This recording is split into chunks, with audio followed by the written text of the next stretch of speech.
Introduction. In the chronicles of the investment life of Warren Buffett, much has been written about his investment methods. Each and every investment he has ever made has been taken apart and analyzed in excruciating detail. David and I alone have written the books Buffettology, the Buffettology Workbook, the New Buffettology, the Tao of Warren Buffett, and Warren Buffett and the Interpretation of Financial Statements, all on Warren's investment methods and all international bestsellers. But what was sorely missing from the body of Warren Buffett literature was a book that addresses and discusses the brilliant way Warren has managed his life, his businesses, and the people who manage Berkshire Hathaway's 233,000 employees around the globe. Besides being a genius at investing, Warren Buffett is also a genius of a manager, with over 88 CEOs of different companies reporting directly or indirectly to him. In modern business, no man has managed a more highly talented group of managers in so many diverse businesses and delivered such spectacular results. In many ways, Buffett's managerial record surpasses even his amazing investment record with Berkshire Hathaway, where the company's operational annual net income grew from $18 a share in 1979 to $4,093 a share in 2007. This equates to a compounding annual growth rate of 21.39%. A record that indicates that Warren and his managers are doing a fantastic job of minding the store. In comparison, Warren's personal investment portfolio for the same period grew at an annual compounding rate of 19.78%, which means we can argue that as a manager, Warren outperformed himself as an investor. In our quest to bring you all things Warren Buffett, we have written the first ever book that takes an in-depth look at Warren's management methods, what they are, how they work, and how you can use them. We discuss the impact that Dale Carnegie had on Warren's life and how Carnegie's teaching helped transform Warren into the master manager he is today. We have kept the audiobook easy to listen to with short chapters. The methods that Warren uses are simple and easy to understand, but as you will see, their impact is powerful. We look to the future and imagine many generations using Warren's enlightened management methods to inspire and motivate people of all ages to achieve their dreams and visions. Mary Buffett and David Clark, 2009. Overview. Warren Buffett's Management Secrets. Once upon a time, there was a slightly nerdish young man by the name of Warren Buffett, who at the age of 20 was frightened to death to stand up in front of people and speak to them. Then he discovered Dale Carnegie's course on public speaking, and it changed his life. Not only did he develop the courage and skill to speak in front of groups of people, he learned how to make friends and motivate people. Warren considers his Carnegie education a life-changing event and the most important diploma he has ever received. Once Warren was comfortable with public speaking, he also became a devotee of Dale's philosophy on interacting with people. He read and reread Carnegie's book, How to Win Friends and Influence People, dozens of times, underlying it and memorizing entire passages. The book became his Bible for dealing with people and one of the cornerstones of his management philosophy. Was he successful? Here is what A.L. Ueltschi, the founder and chairman of Flight Safety International, Inc., the world's leading aviation training company, told author Robert P. Miles about Warren as his boss. Leadership is really what a good manager is about. The letters of the words represent the qualities that a good manager should have. L is for loyalty, and E is for enthusiasm. A stands for attitude, and D is for discipline. E stands for example. You have to set a good example. And R is for respect. S represents scholarliness, and H is for honesty. I and P stand for integrity and pride. The thing I like best about Warren Buffett is that he possesses all these qualities. We will examine Warren's leadership qualities and how Warren synthesized what he learned into a winning management formula and became not only the manager that other managers wanted to emulate, but also the second richest man in the world. To facilitate the learning process, we've broken down Warren's management philosophy into the following 5 segments or steps, each working with the others to create the perfect combination of management skills. Number 1, pick the right business. Warren has figured out that not all businesses are created equal. The first step to success is to own, manage, or work for the right business with the right economics working in its favor. That's how to get ahead of the game right from the start, whether you are an owner, manager, or an employee. Number 2, delegate authority. The second step is Warren's unique view on delegating authority, which has allowed him to grow Berkshire Hathaway from a small, failing textile company into a giant multinational conglomerate. Number 3, find a manager with the right qualities. The third step is to know the qualities that are needed to manage an excellent business. Here, Warren is looking for integrity, intelligence, and a passion for the business, which also happens to be the qualities that we need to cultivate in ourselves to be successful managers. Number 4, motivate your workforce. Once the excellent business is found and the right manager is put into place, Warren has the job of motivating his managers to be all that they can be, so that the business, the manager, and the employees can be as productive as possible. Here we will spend time studying Warren's adaptation and expansion of Carnegie's methods. If there is a single skill that a manager should be great at, it is motivating others to achieve. Warren developed a specific set of motivational skills that have inspired his managers to hit one business home run after another, and helped him build Berkshire Hathaway into the $150 billion market cap company that it is today. Number 5, managerial axioms for different problems.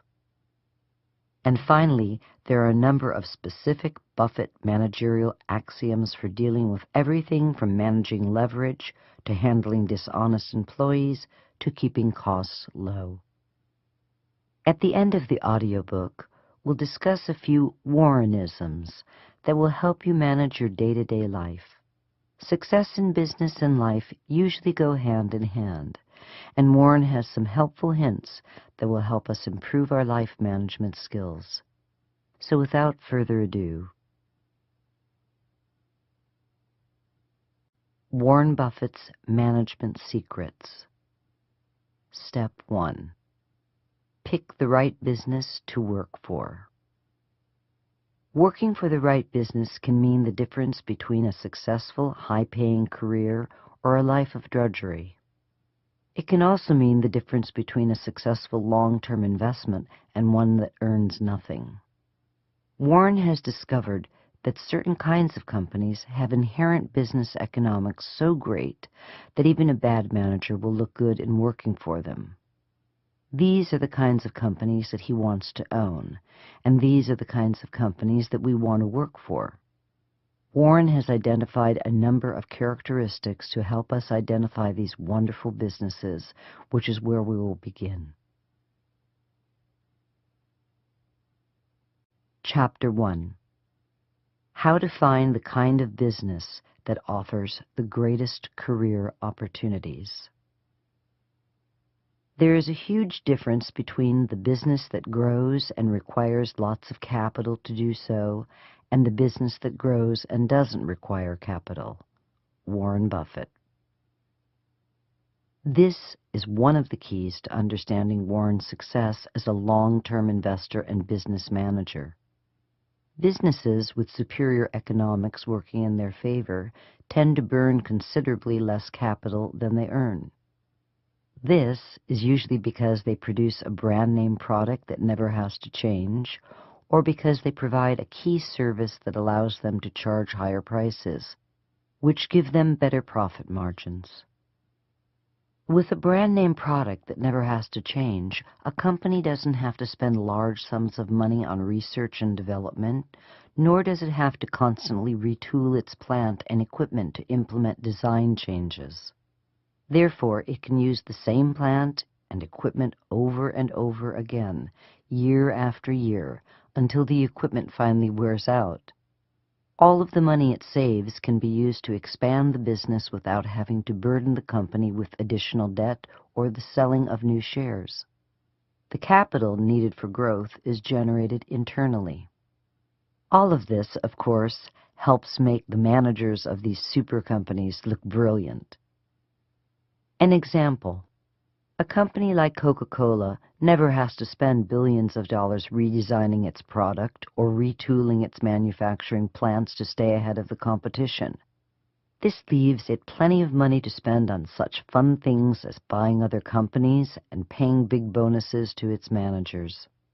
A company like General Motors, on the other hand, which produces automobiles that have to change in style almost every year, has to spend billions on new designs and retooling its plants to keep its models competitive with the Fords and the Toyotas of the world. Which one of these companies would you rather work for? The one that's internally generating tons of excess cash, or the one that is internally burning tons of cash? The one with the excess cash, of course, because that excess cash makes management look good, which means they get to pay themselves generous bonuses at the end of the year. And getting paid more money is always a good thing. Companies with a durable competitive advantage.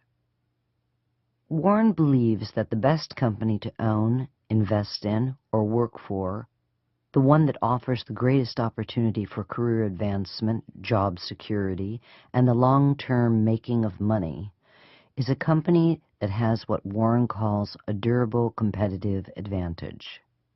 These super companies have a near lockdown on their market. What this means to us is that these companies have products and services that never really change, are easy to sell, and own a piece of the consumer's mind. This equates to higher profit margins and inventory turnover, which means these companies are often awash in cash.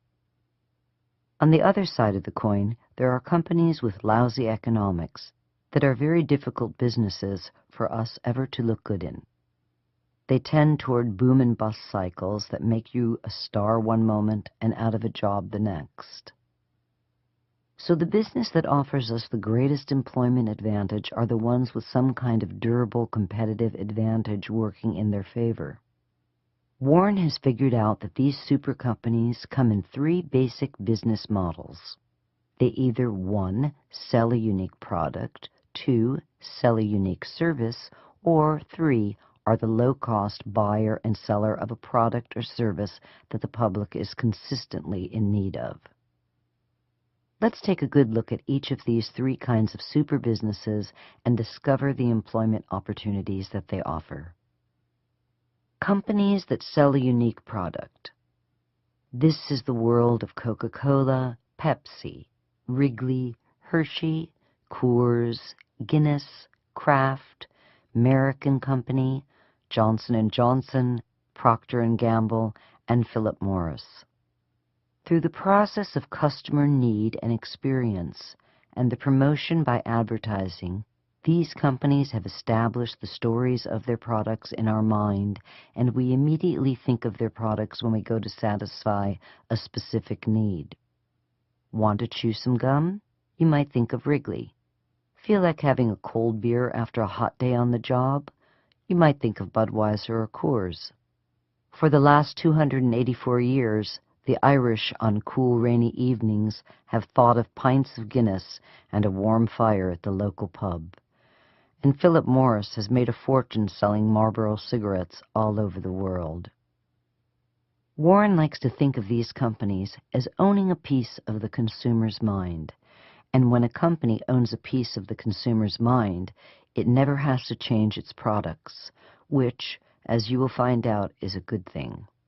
And it also gets to charge higher prices and sell more of its products, which means bigger profit margins and higher inventory turnover, which equates to a larger bottom line on its income statement.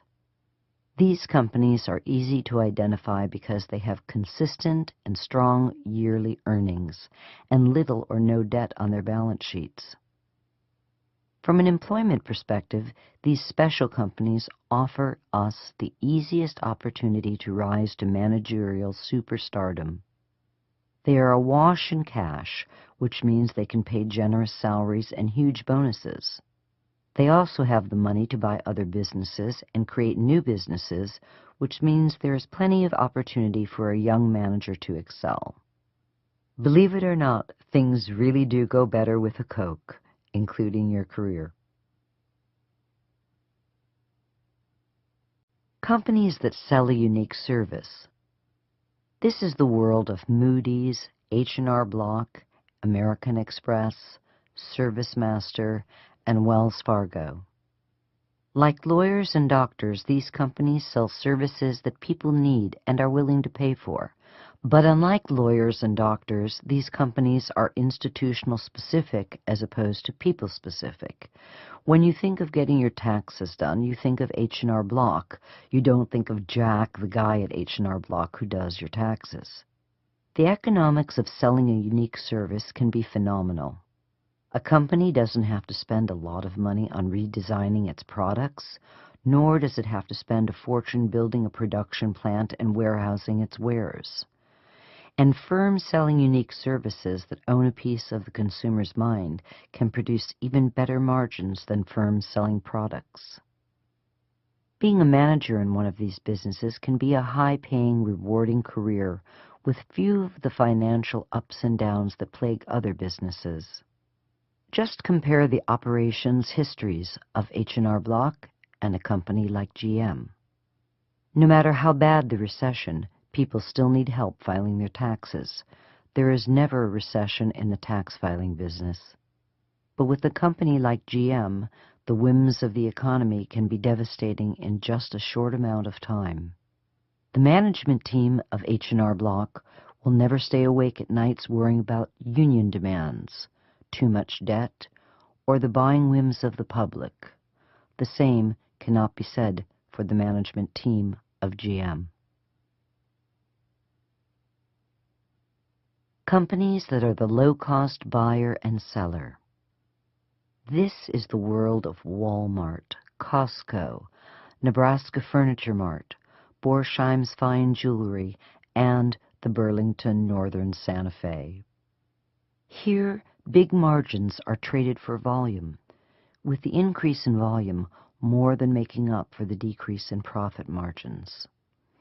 The key here is to be the low-cost buyer, which allows you to get your margins higher than your competitors and still be the low-cost seller of a product or service. Here, the reputation of being the best price in town lures in consumers. In Omaha, if you need a new stove for your home, you go to the Nebraska Furniture Mart for the best selection and the best price. Want to ship your goods across country? The Burlington Northern can give you the best deal for your money. Live in a small town and want the best selection with the best prices? You go to Walmart.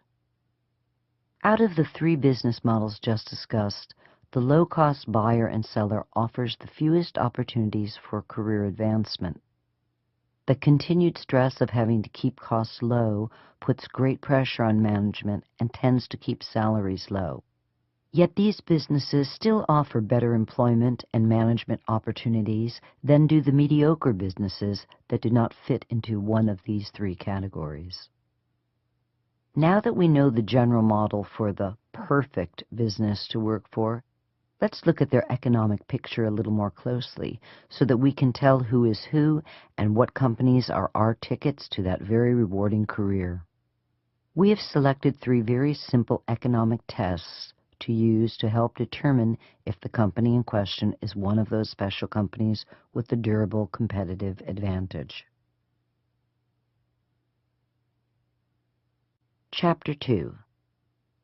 3 quick tests for identifying the best company to work for.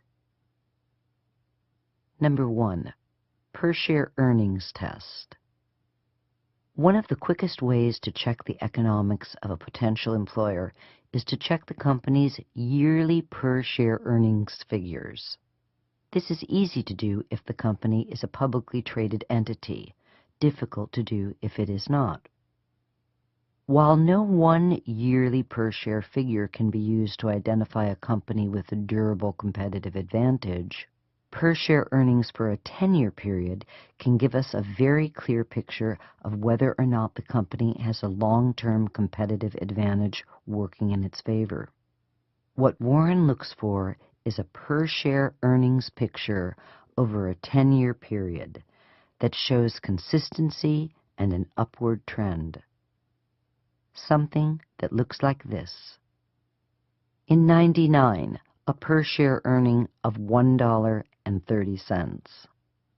2000, $1.48. 01, $1.60. 02, $1.65. 03, $1.95. 04, $2.06.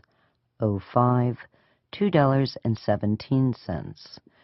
06, $2.37. 07, $2.68. 08, $2.95. This shows Warren that the company has consistent earnings that are showing a long-term upward trend, which is an excellent sign that the company in question has some kind of long-term competitive advantage working in its favor, and potentially would be a great company to work for. Consistent earnings are usually a sign that the company is selling a product or a mix of products that don't need to go through the expensive process of change. The upward trend in earnings means that the company's economics are strong enough to allow it either to make strategic expenditures to increase the market share through advertising and an expansion in operations, or to increase per share earnings by the use of stock buybacks. The companies that Warren stays away from and that probably offer poor employment prospects have an erratic yearly earnings picture that looks like this. 99, per share earnings, $8.53. 2000, a loss of $6.68. 01, a loss of $1.77. 02, $3.35. 03, $5.03. 04, $6.39. 05, a loss of $6.05. 06, $3.89. 07, a loss of 45 cents. 08, $2.50. This shows a downward trend, punctuated by losses, which tells Warren this company is in a fiercely competitive industry prone to booms and busts. The boom increases demand, which increases prices. To meet demand, the company increases production, which increases supply, which increases costs, and eventually leads to an excess supply in the industry and to falling prices. The company, once profitable, now starts to lose money until it has to cut production and costs. There are thousands of companies like this, and their erratic earnings, which in the boom years create the illusion that the company is a winner, eventually make the company a loser. It is hard to look like a managerial superstar when every few years the company's inherently lousy economics destroy your results. The company with consistent earnings that show an upward trend is the company that offers the best prospects for profitable long-term employment and a rewarding career. But the company with the erratic earnings picture, while quick to hire in the boom years, is also quick to fire in the lean years. This boom and bust pattern makes the company difficult to work for since there is no long-term stability in its economic picture. Number 2, the debt test. Another sign of a great business to work for is a company with the absence of or low levels of long-term debt. Companies that make a lot of money don't need to carry high debt loads since the surplus of cash allows them to be self-financing. These are the companies that make good long-term employers because they have the cash to pay good salaries and the financial wherewithal to weather a recession with flying colors. The low, no-debt companies are easy to spot as long as you can gauge the debt load of a particular business relative to its industry. As a general rule, a debt load in excess of 5 times its net earnings is a good indication that it is not a company with a durable competitive advantage. High levels of debt tell us that the business is in a highly competitive industry where constant change has created high capital demands, or 2, the company is highly leveraged.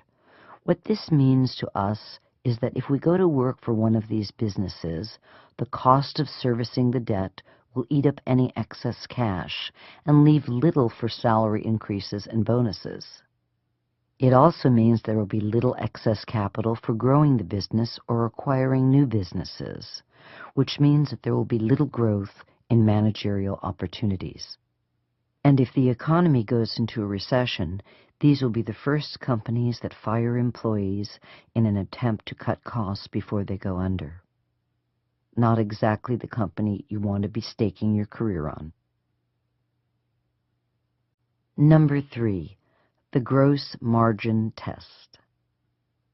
Another way to tell if a company has a durable competitive advantage, which would help make it a great company to work for, is to look at the company's gross profit margin.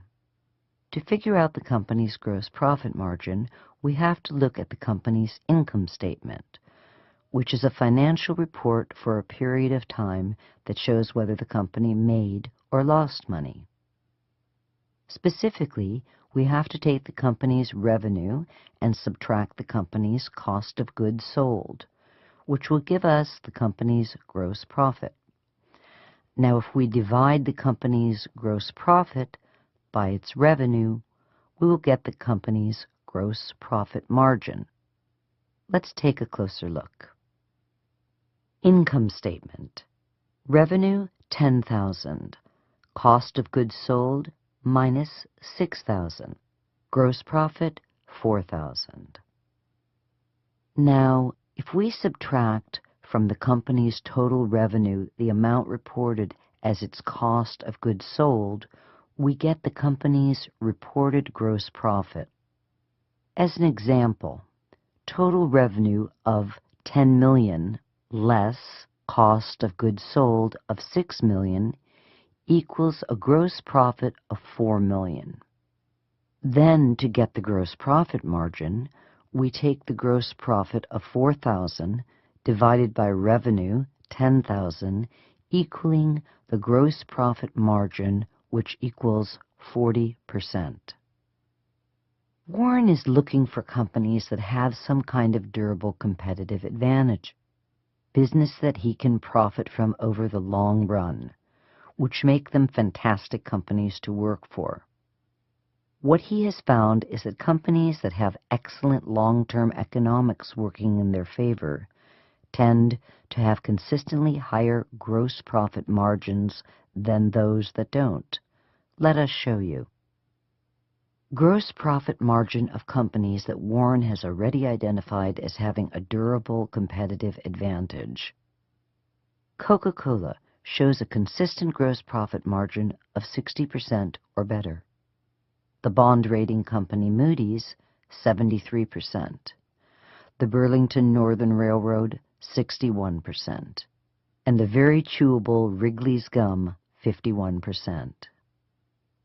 Contrast these excellent businesses with several companies that we know have poor long-term economics, such as the in and out of bankruptcy United Airlines, which shows a gross profit margin of 14%. Troubled automaker General Motors, which comes in at a weak 21%. The once troubled but now profitable U.S. Steel at a not-so-strong 17%. And Goodyear Tire, which runs in any weather but a bad economy, stuck at a not very impressive 20%.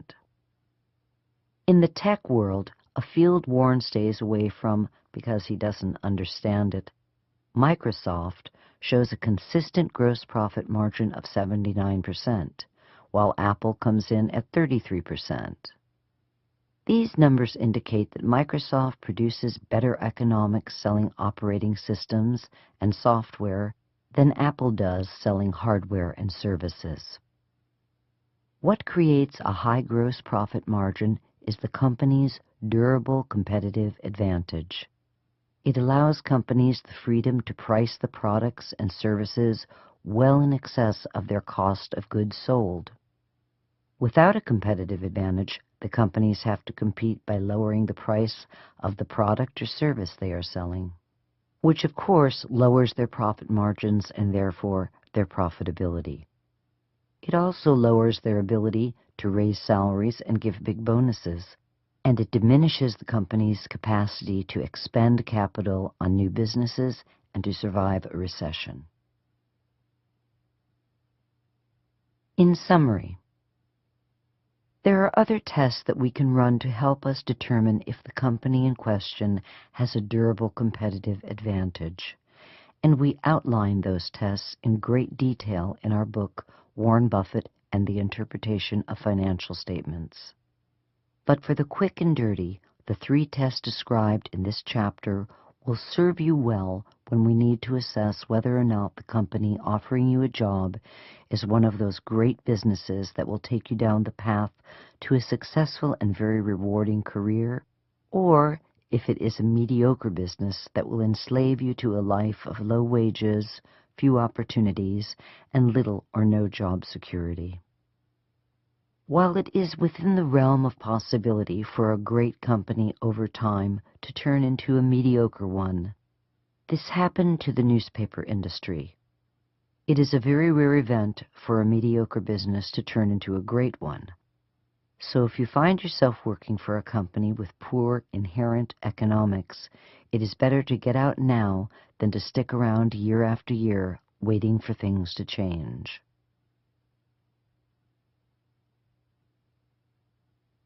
Step 2. Delegate. Warren discovered that as Berkshire grew larger and larger and was involved in more and more diverse businesses, delegating authority became a necessity not only for his sanity, but to ensure that his companies were competently run and that the managers were happy running them. If there is a single management skill that is uniquely Warren, it is his willingness to delegate authority way beyond boundaries that most CEOs would be comfortable with. Let's explore Warren's philosophy on delegation and how it has allowed him to grow Berkshire from a small regional textile manufacturer into the giant multinational conglomerate that it has become today. Chapter 3. Rules for Delegating Authority. We delegate almost to the point of abdication. Warren Buffett. Warren learned that to run and grow a business, one must learn the art of delegating authority. The natural inclination is to try and control every event and the people involved, to micromanage the task, the venture, the business. But micromanaging too many tasks or businesses leads to too many balls in the air at once, and if you drop one, you drop them all. Micromanaging leads to neglect. Whereas delegating to a competent manager who is focused on just one job means a more thorough understanding of the task and a more careful execution of the job. Warren owns more than 88 diverse businesses, and he has turned over the management of these companies to 88 highly competent CEO managers. Berkshire companies like Johns Manville, Benjamin Moore, Fruit of the Loom, Clayton Homes, and Jordan's Furniture are all run by CEOs who have complete control over the businesses. When Berkshire bought Forest River, Warren told its founder and CEO, Peter Legal, not to expect to hear from him more than once a year. Warren even goes so far as to tell the CEOs of Berkshire's companies not to write up anything special for him. When McLean Company CEO Grady Rosier phoned him to request approval to buy a couple of new company jets, Warren replied, "That's your decision. It's your company to run." Warren feels it would be sheer folly on his part to think he could competently manage each and every one of these businesses himself. To get the job competently done, Warren delegates, not just a task, but the entire job. As he says, he delegates almost to the point of abdication. Warren has developed a set of rules to help him delegate successfully. Rule number 1. Every business culture is unique. From the smallest of firms to the largest of corporations, workers and managers have developed highly specialized skill sets that allow them to accomplish their tasks. As a manager, Warren has learned that he cannot perform these highly specialized skill sets even remotely as well as they can. He feels that his employees are the experts and should be allowed to do what they are good at doing without his interference. He also feels that if he has any job as a manager, it is to inspire his employees to greatness at their jobs. Think cheerleader, not slave driver. Rule number 2. Warren has discovered that competent managers like to be left alone to run their businesses as they see fit. Warren encourages his managers to continue to think of their businesses as their own. The result is they work harder and make sure that the business does well. For them, it's a matter of pride. Rule number 3. Warren realizes that in order for complete delegation of authority to work, it is necessary not only that the managers be hardworking, passionate, and intelligent about their businesses, they must also have a great deal of integrity. In other words, they must be as honest as the day is long.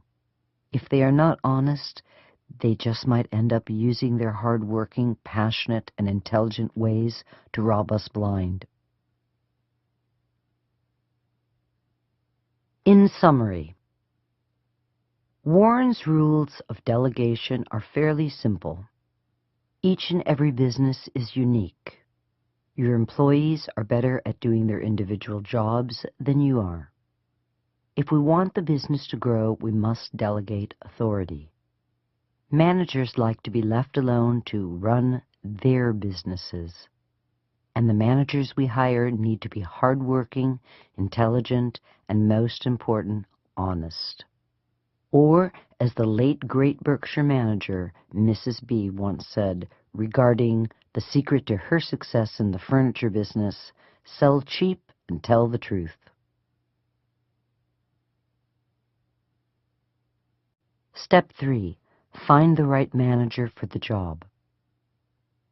Once the right business is found or acquired and the need for delegation understood, the next job is to hire the right manager. For Warren, the characteristics of the right manager just happen to be the managerial qualities that we should cultivate in ourselves. Let's take a look at just what those characteristics are. Chapter 4. Where Warren starts his search for the right manager. Management changes, like marital changes, are painful, time-consuming, and chancy. Warren Buffett.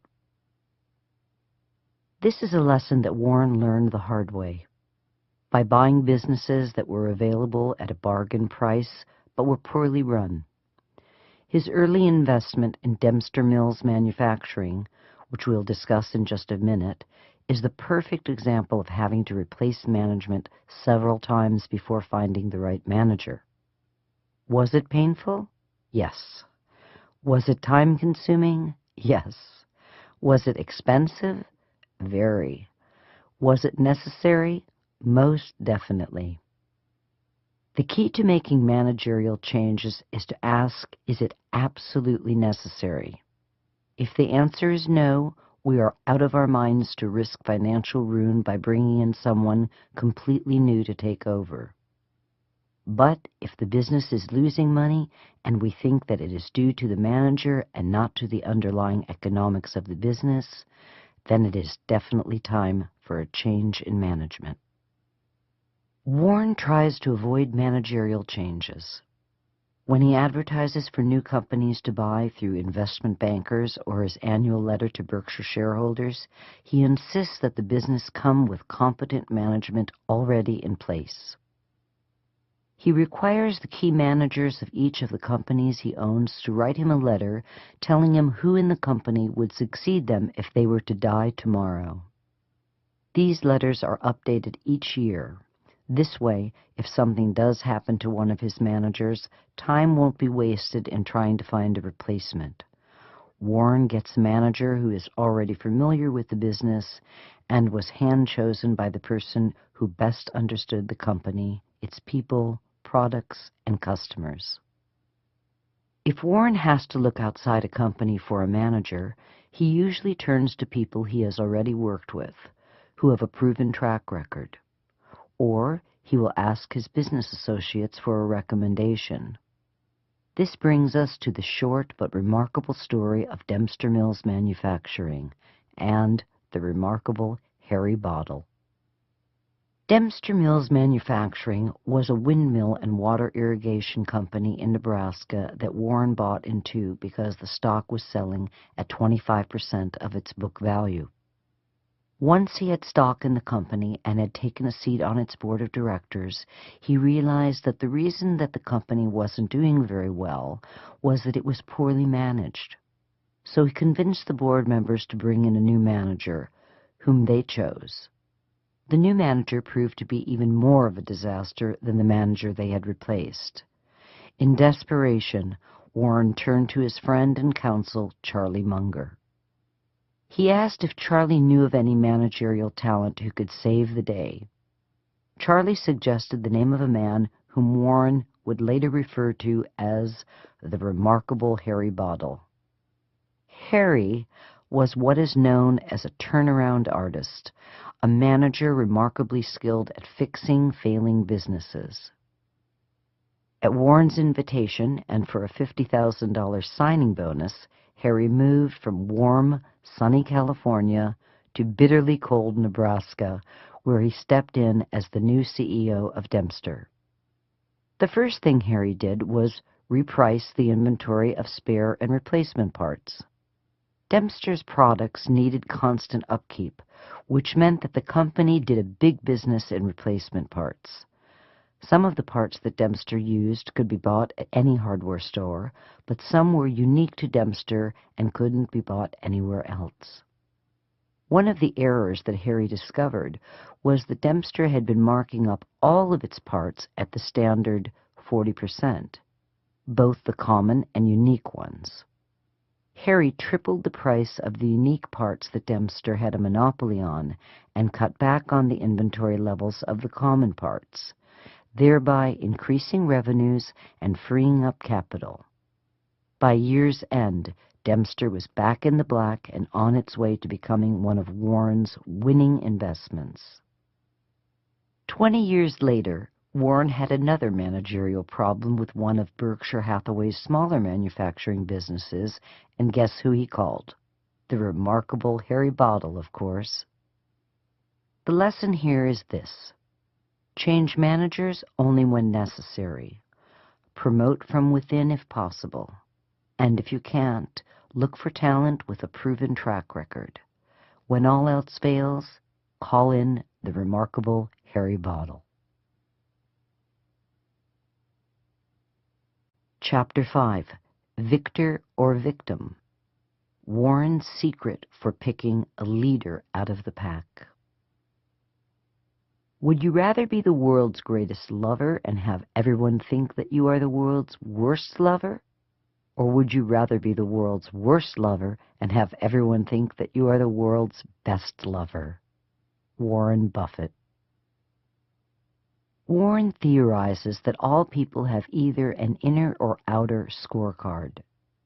We are true to ourselves, or we conform to what we think the world wishes us to be. A true leader follows the beat of his or her own drummer, while a bureaucrat bends to the perceived wishes of others. It is hard to stand alone when the winds of popular opinion are against you. Warren's ability to do this has made him super rich. He buys stocks when everyone else is afraid, and sells when everyone else is enthusiastic. He has spent his life going against the herd. Free and independent thinkers like Warren Buffett are never victims. They are masters of their own destiny. In discussing the difference between victor and victim mentality, psychologists talk about the locus of control. If you have an internal locus of control, you blame yourself when something goes wrong. You believe that you are in control of your fate and that you have control of the outcome. And if you fail, it's because of your own actions and no one else's. But if you have an external locus of control and something goes wrong, you blame everyone but yourself. As a young man, Warren was deeply influenced by his father, Howard, who had a strong internal locus of control. When the Great Depression hit, Howard started a successful new business. When he disagreed with what was going on in government, he got himself elected to Congress.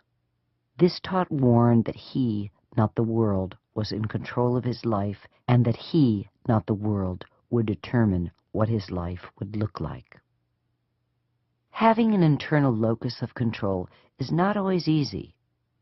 When you win, it was you who won it, but when you lose, it was you who lost it. There is no scapegoat, no one other than yourself to blame, which can be crushing. Warren's failed investments in 2 Irish banks and his overpayment for ConocoPhillips are his failures and his alone, and he learned from them, but he makes a special point not to dwell on his failures for too long. By not dwelling on them, he avoids the crippling effect that failure can bring to someone with an internal locus of control.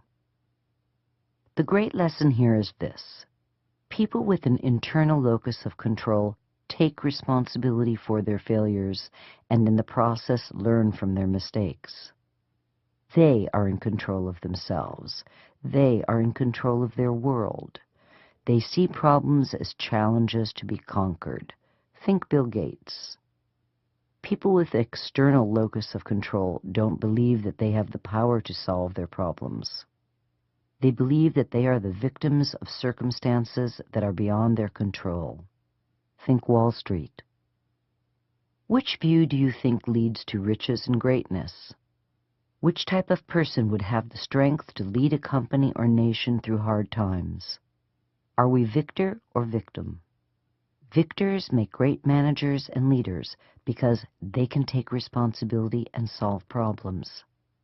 Victims, on the other hand, are too busy inventing excuses and blaming the world to take up challenges and solve problems. Chapter 6. Work at a job you love. There comes a time when you ought to start doing what you want. Take a job that you love. You will jump out of bed in the morning. I think you are out of your mind if you keep taking jobs that you don't like because you think it will look good on your resume. Isn't that a little like saving up sex for your old age? Warren Buffett. In the quest for wealth, we often end up in jobs or professions that we don't like, but we stay at them day after day, year after year, until finally we have run out of time. We delude ourselves into believing that a day will come when we will finally do what we dream of doing. Meantime, we spend a life in misery, which we bring home with us each day to share with our loved ones. This type of suffering in the name of a buck usually starts early in life and is often predicated on need. However, sometimes its foundation is nothing more than greed. Warren believes that not doing what we love in the name of greed is a very poor management of our lives. It makes work drudgery, which drags us down and destroys our spirit. And though we may be making a lot of money, the 9+ hours we are at work, we are miserable. In the world of business, the people who are most successful are those who are doing what they love. Money isn't what drives them. What drives them is the same thing that drives a great ball player or a great musician, a love of what they do. Be it a computer programmer, a salesman, a carpenter, a nurse, a butcher, a chef, a policeman, a doctor, or a lawyer. The people who rise to the top are those who love what they do. And they are usually the people who make the most money in their profession. Loving what you do and earning good money almost always go hand in hand. Warren believes that when we employ people to work for us, we must try to find people who are going to love what we hired them to do. These are the people who will take pride in their work, inspire their fellow workers to greatness, and become the driving force behind the business. They are also the people who have made men like Warren look like geniuses. In the management of our lives, the rule is, love what you do. In the management of our business, the rule is, hire people who love what they do. Both will lead you to the gold. Chapter 7. Put a winning sales team together. I don't want to be on the other side of the table from the customer. I was never selling anything that I didn't believe in myself or use myself. Warren Buffett. Warren learned early on that the best salespeople are those who believe in their products, who have a passion for the products that they are selling. If someone believes in and has a passion for the products he is selling, you can bet that he is very interested in everything about that product, from the material it's made of, to how it's manufactured, to what are its best uses. Even more important, the salesperson will know the best uses of the product. Such knowledge impresses any customer. This is a quality that Warren is looking for in his managers. People who believe in their products and businesses so much that they love to go to work. He doesn't like hiring managers who are only interested in making money and who would rather be somewhere else. Many of Warren's top managers have spent the vast majority of their working lives at the same company and continue working for them even though they are millionaires many times over. Publisher Stan Lipsey of the Buffalo News has been with the company for over 30 years. CEO Irv Blumkin, now in his 50s, has been on the payroll of the Nebraska Furniture Mart since he was a teenager. Both of these super managers are wealthy enough to retire in the morning, but they keep showing up to work, and the reason? They love what they do. The lesson here is this. If we want to put a winning sales team together, we must find people who believe in and are passionate about the products that we are asking them to sell. A salesman's passion for the products he is selling is something that Warren has learned he can bank on. Chapter 8. Obsession. Our prototype for occupational fervor is the Catholic tailor who used his small savings of many years to finance a pilgrimage to the Vatican. When he returned, his parish held a special meeting to get his first-hand account of the Pope. "Tell us," said the eager faithful, "just what sort of fellow is he?" Our hero wasted no words. "He's a 44 medium." Warren Buffett. In Warren's world, the perfect manager is someone who gets up in the morning thinking about the business and at night is dreaming about the business. As he says, obsession is the price for perfection. Warren's obsession led him to memorize Moody's stock manual, starting at A and working his way through Z. One of his favorite all-time investors was a guy with very little education who became so obsessed with water companies that he could tell you how much money they made every time someone flushed the toilet. Guess what that guy made his millions investing in? Water companies, of course. And it is obsession that Warren is looking for in his employees. He once said that if he could ask only one question of his interviewees for a job at Berkshire, it would be how obsessed they are with what they do. His archetype of the perfect manager was the famous Mrs. B, who started and managed the Nebraska Furniture Mart with her family until she reached the ripe old age of 104. There was no keeping the old girl away from the store, which was the love of her life. In the 60-plus years she ran the business, she took only one vacation and was miserable the entire time because she was away from her store. She said that when she went home at night, she couldn't wait for morning so she could get back to her customers. Her only hobby was driving around Omaha, checking on the competition. All of Warren's top managers are men and women obsessed. Tony Nicely, CEO of Geico, has worked for the company since 1961 and has no idea what he'd do if he ever retired. Talking about A.L. Ueltschi, founder and chairman of Flight Safety, Warren said, "Al understood what I was about. I understood what flight safety was all about and could tell that he loved the business." The first question I always ask myself about somebody in his position is, do they love the money or do they love the business? But with Al, the money is totally secondary. He loves the business, and that's what I need, because the day after I buy a company, if they only love the money, they're gone. A simple question that Warren uses to determine a manager's passion for the business is to find out about their early drive to be in business. He says that we can tell more about how successful a manager is going to be by whether or not he or she had a lemonade stand as a child than by where they went to college. An early love of being in business equates later in life to being successful in business. In Warren's world, it is not so much how smart we are as it is how obsessed we are, how much we love what we are doing. If we happen to be smart too, well, that is just icing on the obsessively delicious cake. Chapter 9.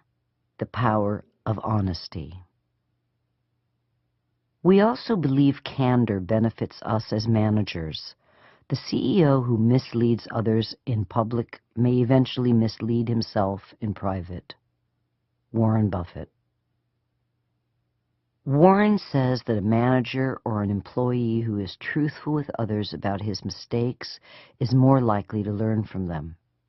When a manager or employee ignores his mistakes or is always trying to blame someone or something else for his own blunders, then he will more likely lie to himself about other important things as well.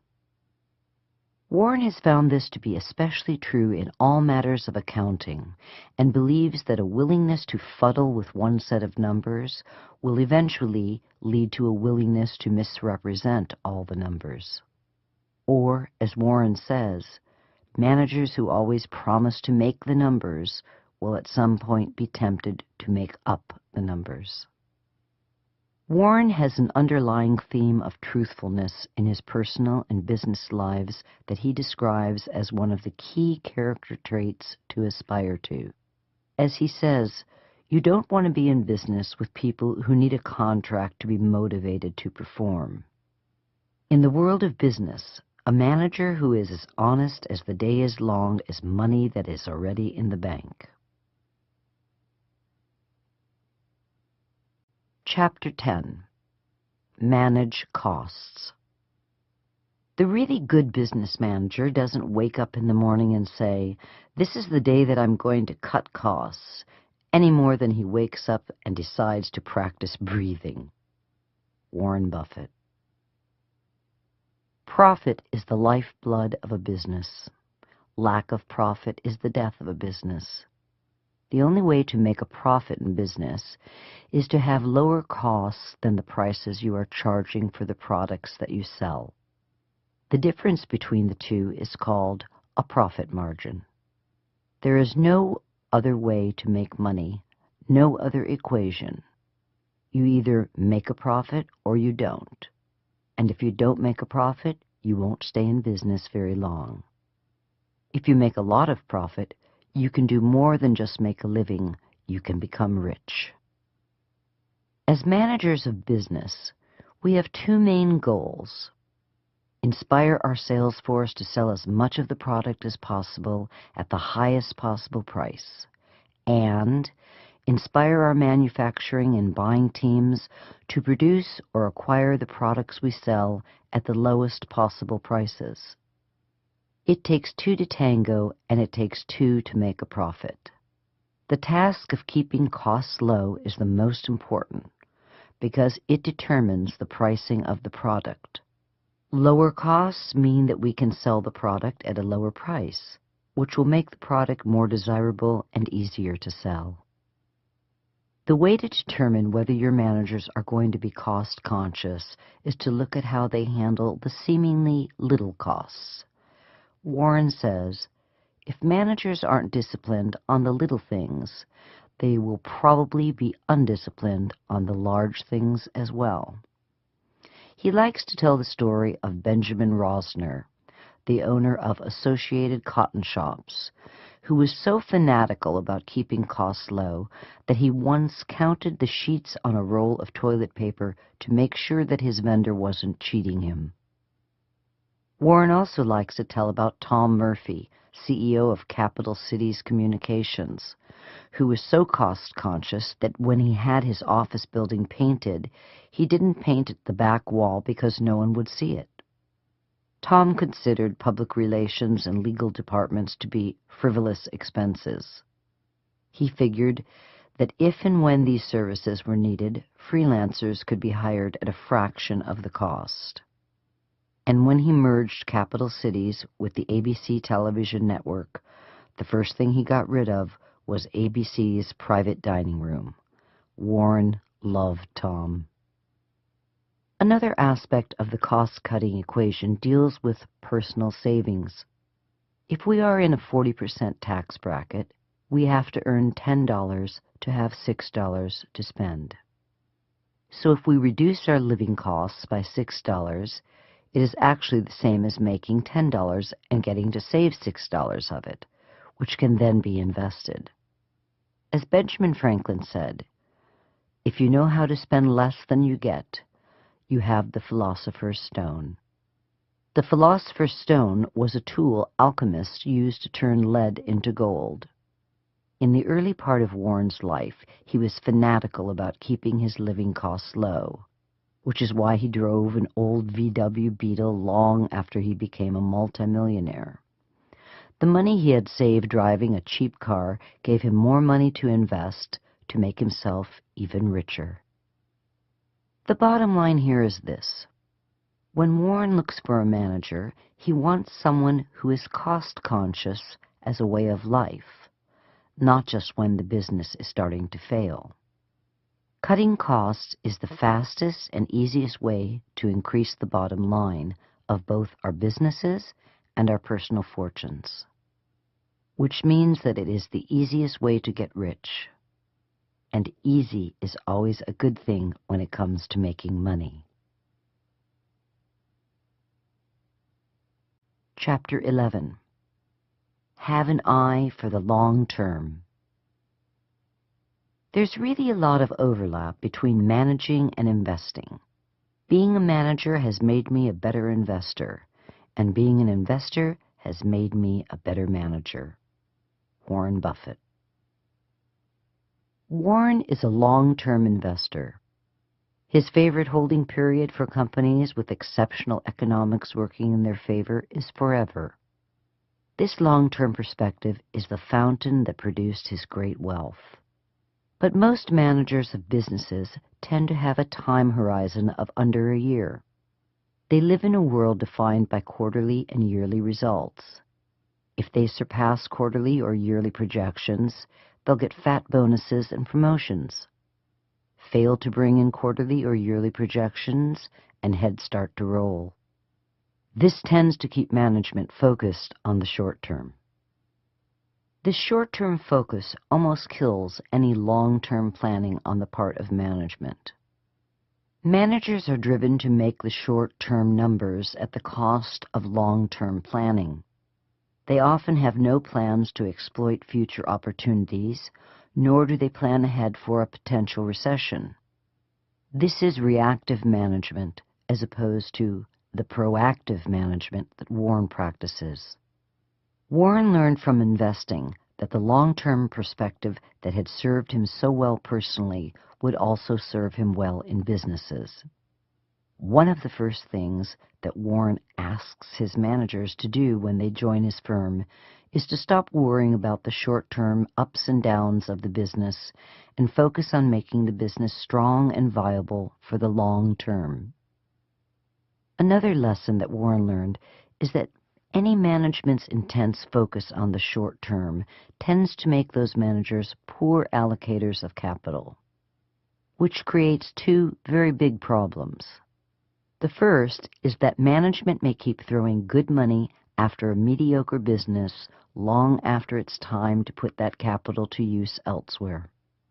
The second is that when management tries to allocate capital outside its core business, it almost always ends up buying a short-sighted promise of prosperity at an inflated price. Warren often cites Coca-Cola's failed venture into the movie business as a perfect example of a great business throwing money after a bad one.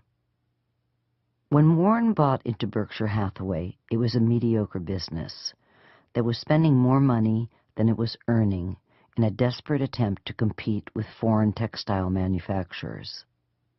After Warren acquired control, he had the insight to see that it was a dying business, so he stopped spending Berkshire's working capital on the textile business and used it to acquire an insurance company, which is a better business from a long-term perspective.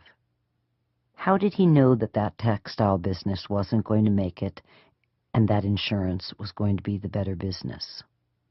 Warren had spent a great amount of time studying a large number of businesses and knew what a great long-term business looked like. This is also how he knew that the textile company was a lousy business and that no matter how much money he threw at it, its underlying economics would never improve.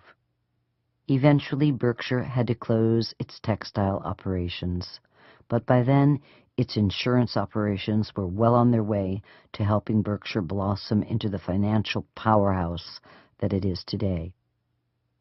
The managers who ran Berkshire's textile operations would have spent the company's last dime trying to stay competitive with foreign manufacturers.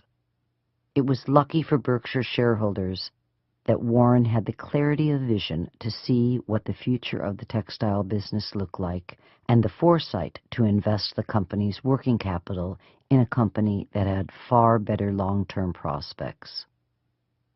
Ultimately, Warren learned when he looks for a great manager, he is also looking for a great investor, whose responsibility is to invest the firm's money in people, products, and new businesses, always with the long-term perspective in mind. Chapter 12. How to Determine Salaries. If you have a great manager, you want to pay them very well. Warren Buffett. Great managers are like great football coaches. They are few and far between. How do you measure whether or not a manager is great? Not all businesses are the same. Some businesses have mediocre economics, while others have exceptional economics. Those with exceptional economics working in their favor are often the types of businesses that make even a lousy manager look good. On the other side, even an exceptional manager may not look too spectacular if he or she is managing a mediocre business. How do we tell the difference? Warren examines how well a manager is doing by measuring the manager's performance against others in his industry. For example, if we own a business that is earning 20% on shareholders' equity, we might think it is great and hand our manager a big bonus check at the end of the year. However, in truth, we may not be doing as well as other businesses in our industry. Do we pay our manager a bonus for giving us a mediocre result compared to others in our own industry? For Warren, the answer is no. Unexceptional performance with an exceptional business does not inspire him to dole out exceptional bonuses at the end of the year. The opposite is true of a business with mediocre economics. If our business is earning 5% on equity, we might correctly conclude that, compared to all other businesses, it is on the low end. But by comparing it to other businesses within our own industry, we might find that it is on the high end, which would indicate that our manager is keeping us ahead of the pack, and for that he should be handsomely rewarded. Warren is a big believer in performance-based pay, as long as it is based on the value added by the manager and not the inherent economics of the business. In Warren's world, bonuses are paid according to how much the manager truly improves the underlying economics of the business, not how much the underlying economics enhances the perceived performance of the manager. Step 4. Motivate your workforce. Warren realized early on that if he was to delegate to the point of abdication, motivating his managers to achieve exceptional levels of performance would be his primary function.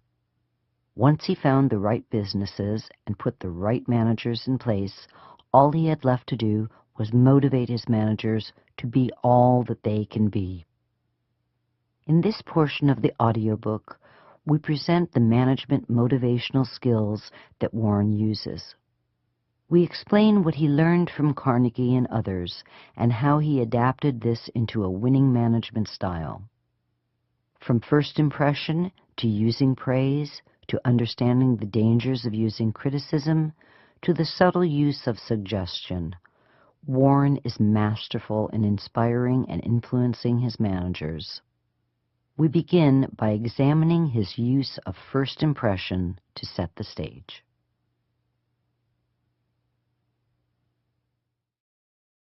Chapter 13. Make a good first impression. When you meet someone for the first time, begin the encounter in a friendly way. Beryl Raff was a successful Dallas jewelry executive heading up JCPenney's retail jewelry division. Then, in the spring of 2009, she got a call from a friend in the business asking her if she'd be interested in interviewing for the job of CEO of Berkshire's Helzberg Diamond Shops. Helzberg's is a 90-year-old chain of 240 jewelry stores and the life's work of Diamond King Barnett Helzberg before he sold out to Berkshire. Beryl had long admired Warren and his company, Berkshire Hathaway. She knew the quality of the people who worked for him, the multitude of great businesses that he owned, and his stellar reputation as an enlightened CEO. She knew that his managers sang his praises and thought the opportunity of working for such a first-rate outfit might be the chance of a lifetime. Merely talking to Warren would be a highlight of her career. What she did not expect was to see Warren picking her up at the airport himself in his gold Cadillac. As nervous as Beryl was, Warren immediately put her at ease. She found him witty and charming. After spending a couple of hours at his office answering questions about her vision for the jewelry business, Warren took her to a delightful lunch at his country club, gave her a tour of his hometown, and then offered her the job. She thought it over for a couple of days, and then accepted and has been happy ever since. Beryl says that even after just a few months on the job, she already feels like an adopted member of Warren's extended family. Warren recognizes the importance of making first encounters friendly. He started his meeting with Beryl by meeting her and offering her a ride. He was light, funny, friendly, and eager to put her at ease. He took her to lunch and listened to her. Her first impression? This is a guy I would love to work for. And Warren continues to make her feel like a special member of the Berkshire Hathaway family. She has said that her greatest fear is disappointing him. Imagine if Warren had done just the opposite. What if he hadn't picked Beryl up at the airport? What if he had made her take a cab instead? Imagine he didn't even take her to lunch or listen to her. Her first impression might have been that Warren was a distant billionaire who only cared about whether or not she would make him more money, the kind of boss she wouldn't like working for. And if that had been the case, she probably wouldn't have taken the job. The rule is simple. If you want to get your way, start your encounters with other people in a friendly way. As Warren has discovered, it's the only way that pays. Chapter 14. The Power of Praise. We all have a deep and honest need to be appreciated. Warren recognizes that we all have a need to feel important. It's almost biological. Early American psychologist and philosopher William James once said, "The deepest principle in human nature is the need to be appreciated." This is not lost on Warren. One of the great early managers whom Warren studied was Charles Schwab, the former head of the United States Steel Company. Schwab was the first superstar manager and the first CEO to be paid $1 million a year. What made Schwab the most revered manager of his day was not his knowledge of the steel industry, which even he admitted wasn't extensive, but rather his ability to inspire enthusiasm in his employees. He did that through appreciation and encouragement.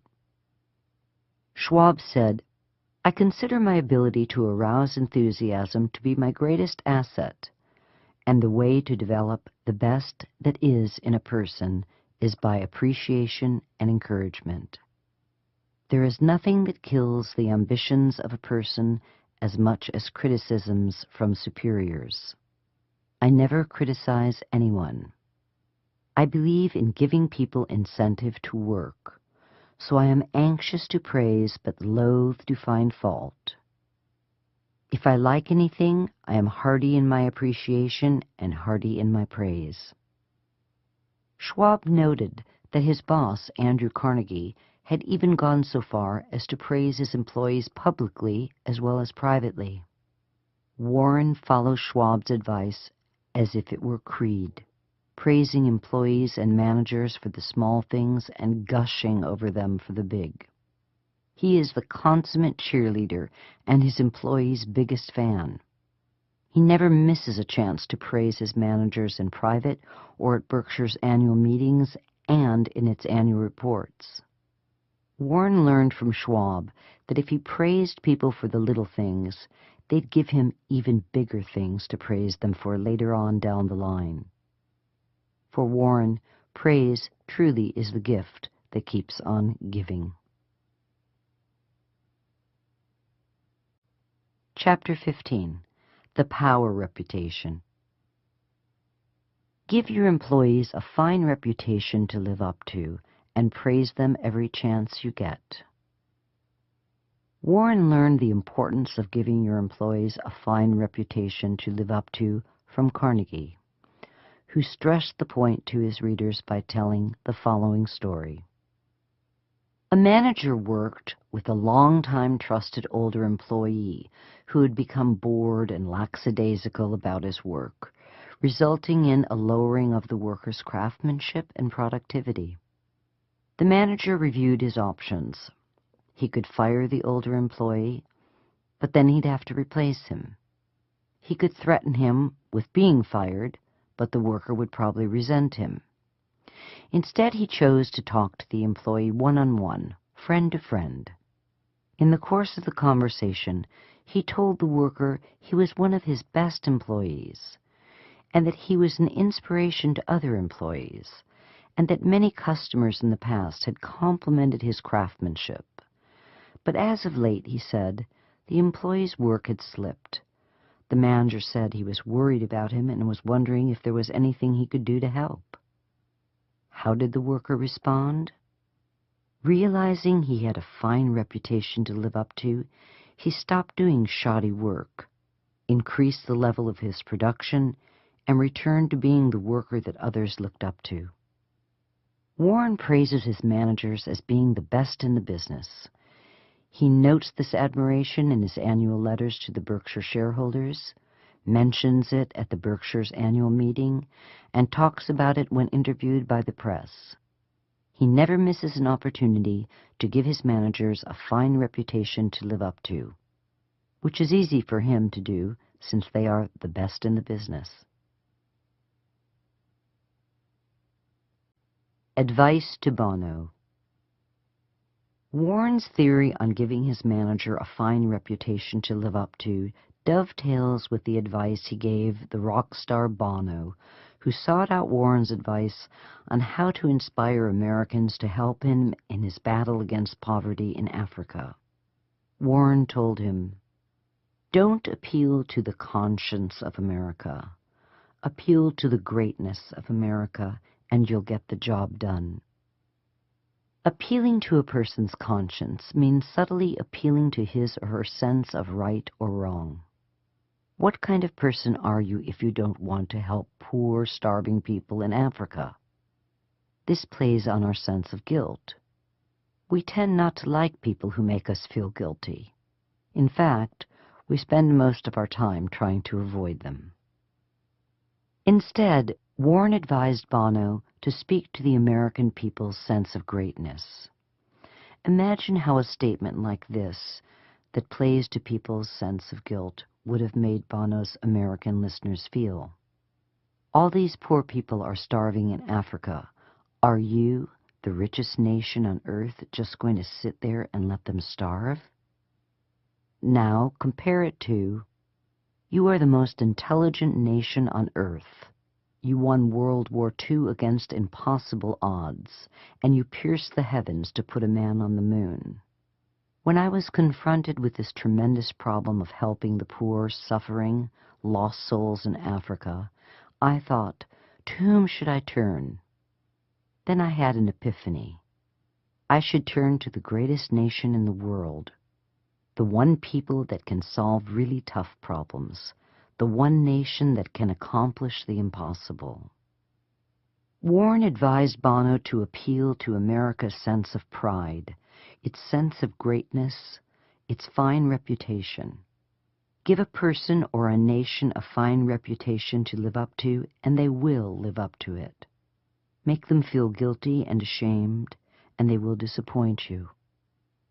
Using guilt is not productive.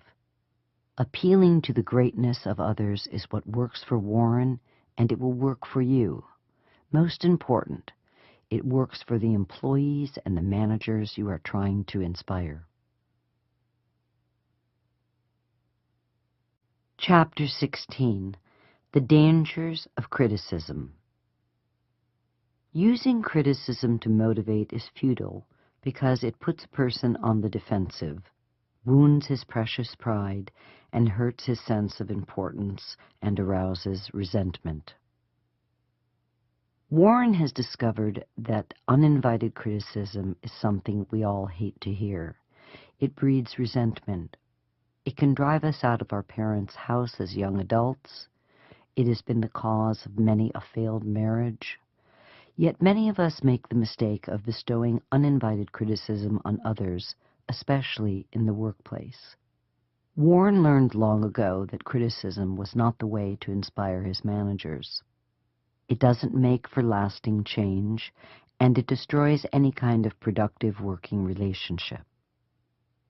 Instead of criticizing his managers when they make mistakes, Warren tries to understand what went wrong and why there was an error in judgment. He pays attention to his managers and their work environments, and he imagines himself in their shoes. And as long as his managers are taking intelligent risks, he affords them the luxury of making the occasional mistake. Let's take a look at Warren in action. David Sokol is one of Warren's top managers. He runs Berkshire's Mid-American Energy Company. David once spent $360 million on a zinc project that failed and had to be written off as a loss. David fully expected Warren to fire him for his colossal error in judgment. Instead of firing him or berating him with criticism, Warren, hearing the bad news, simply told David, "We all make mistakes." Warren went on to say that he had made even bigger mistakes during his tenure at the helm of Berkshire Hathaway and told David to learn from his error but not to dwell on it. David thinks the world of Warren and has never made a similar mistake. On the contrary, for the last 9 years, he has done a brilliant job leading Berkshire's energy operations to become some of the most profitable in the industry. But had Warren berated him, mocked his stupidity and foolishness, and criticized him, David would have come to despise Warren, and it is doubtful that he would have been inspired to stay on and build Warren's Mid-American Energy into the money-making powerhouse that it is today. Praise by name, criticize the category. Warren knows that praise and criticism are two of the most important tools a manager has at his or her disposal. Used correctly, these tools can inspire employees to work hard, be creative, and achieve great success. Used incorrectly, they can destroy drive, ambition, and creativity, and almost certainly ensure failure. Warren feels that learning how to effectively use praise and criticism is the primary motivational task of a manager. A manager who fully understands this challenge has the ability to motivate others to greatness regardless of the task, be that motivating a production team to be more efficient and effective or getting his own children to do their homework. Warren is a genius at using both praise and criticism. His rule is simple: praise by name, criticize by category. Let's take a look at what he means. We all crave praise. Nothing makes us feel better about ourselves or inspires us more to do better, beginning early in childhood when we vie to win the praise of our parents. Later on, seek it from our teachers. And in the workplace, look for it from our boss. We need praise. It tells us that we are on the right path, and it inspires us to stay on that path and do even better. No one likes criticism. Nothing can make us feel more terrible about ourselves than to be criticized for something we did or didn't do. Nothing will inspire us less. We hated to hear criticism as children, and we hate to hear it as adults. Criticism means that we got it wrong, that this isn't the right path for us, that we should stop what we are doing and try again, or give up and do something else. We often dislike people who criticize us, which means that we won't listen to them, we shut them out. Nothing will win you friends faster than praise, and nothing will make you enemies faster than criticism. Many managers never learn how praise and criticism interact. This is one of Warren's greatest management secrets, using both praise and criticism to inspire a person to achieve more. Warren sets the stage with praise, praising both the small accomplishments and the big achievements. He never misses an opportunity to praise his managers, and he is a master at remembering names and praising people by name. Why? Because nothing is sweeter to another person than the sound of his or her own name. Read an annual report written by Warren Buffett, and you will see that it is loaded with praise for his managers, who are singled out by name. He is generous in spreading praise around. Warren elevates his managers to a lofty position and makes them feel special by continuing to praise them in person and in print. Work becomes more than just a place to make a buck. It becomes a place to boost self-esteem. Once Warren's managers respect and trust him and believe he has their best interests at heart, he is in a much better position to offer them advice. Here he employs a bit of magic as well. He never criticizes the manager directly. When a manager with whom Warren has built a solid relationship asks his opinion of a business idea and Warren is not keen on it, he'll make a subtle suggestion, leaving the manager to draw his or her own conclusion. A classic Warren response would be to acknowledge the manager's idea, to say that it is enticing, and then to offer a story where Warren or another businessman had a similar idea that led to disaster, thereby leaving the manager to draw his own conclusion. Warren applies the same theory when talking about the world at large. He is quick to praise an individual banker for his or her integrity, but if he is unhappy with the banker, he will only criticize the banking profession as a whole. The banker saves face, and Warren gets his point across without making an enemy. As Warren says, praise the person, criticize the category. If you must criticize people personally, praise them first. Although Warren realizes that personal criticism is poisonous, he is also a realist. He recognizes that in some cases, criticism is unavoidable. When personal criticism is necessary, he follows the advice of Carnegie, who suggested that one should compliment the person first. Criticism by itself is almost always flat-out rejected. However, when criticism is preceded by praise, the listener is more accepting of the suggestion. Someone bestowing a compliment is perceived as a friend, someone we like. The people we like are those whose opinions matter to us. A compliment creates the trust that is necessary for constructive criticism to be heard and acted upon. Warren used the praise-criticism model to pacify Berkshire shareholders who were angry with him for investing in PetroChina, because PetroChina's parent company, China National Petroleum Corporation, CNPC, was making investments in Sudan. After the shareholders had made their protests, Warren began by praising their social consciousness and appreciation of the seriousness of the situation in the Sudan.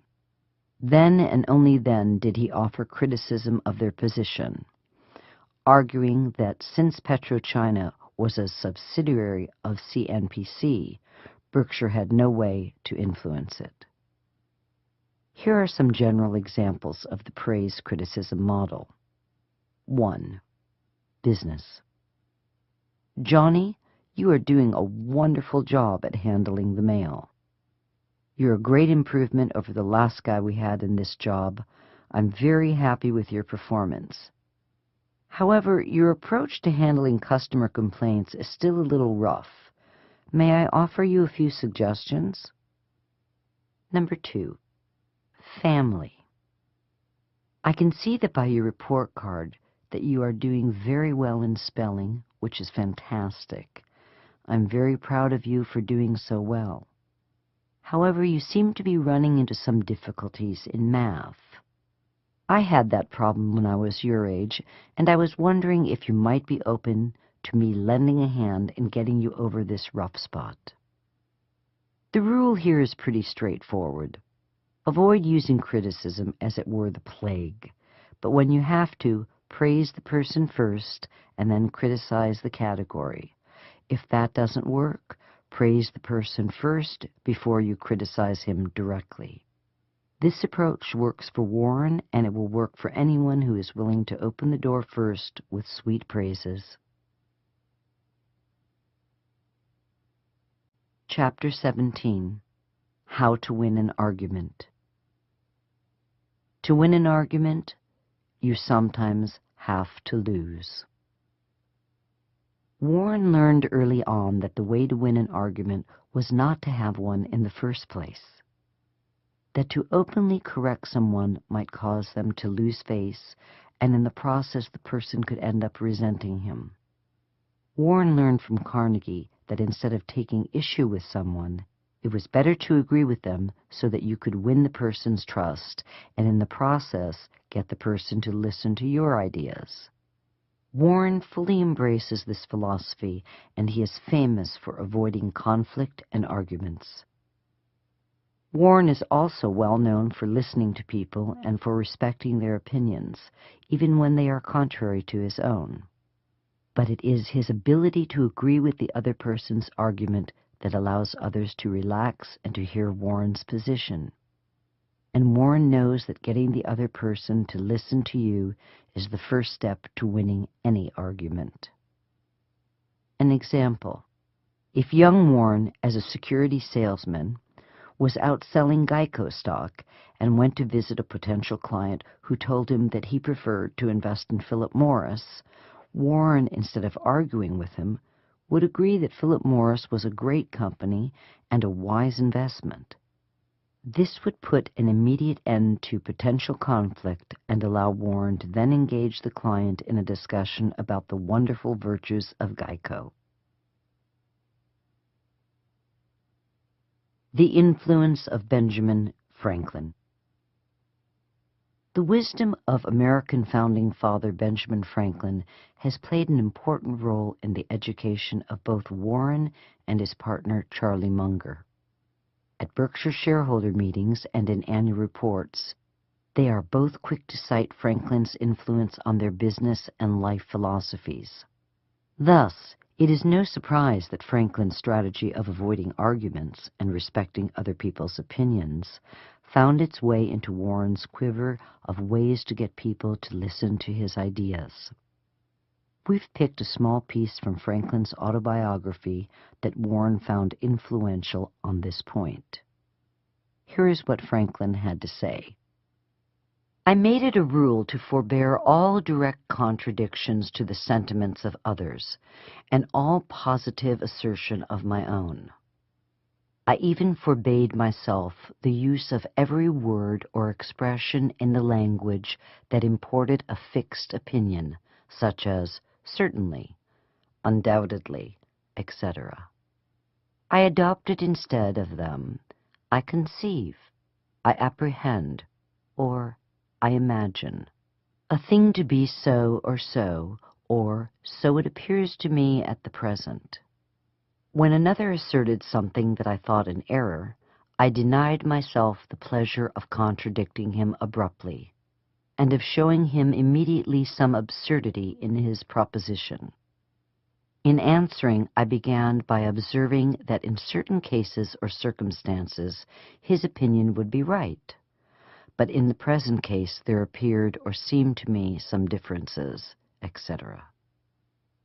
I soon found the advantage of this change in my manner. The conversations I engaged in went on more pleasantly. The modest way in which I proposed my opinions procured them a readier reception and less contradiction.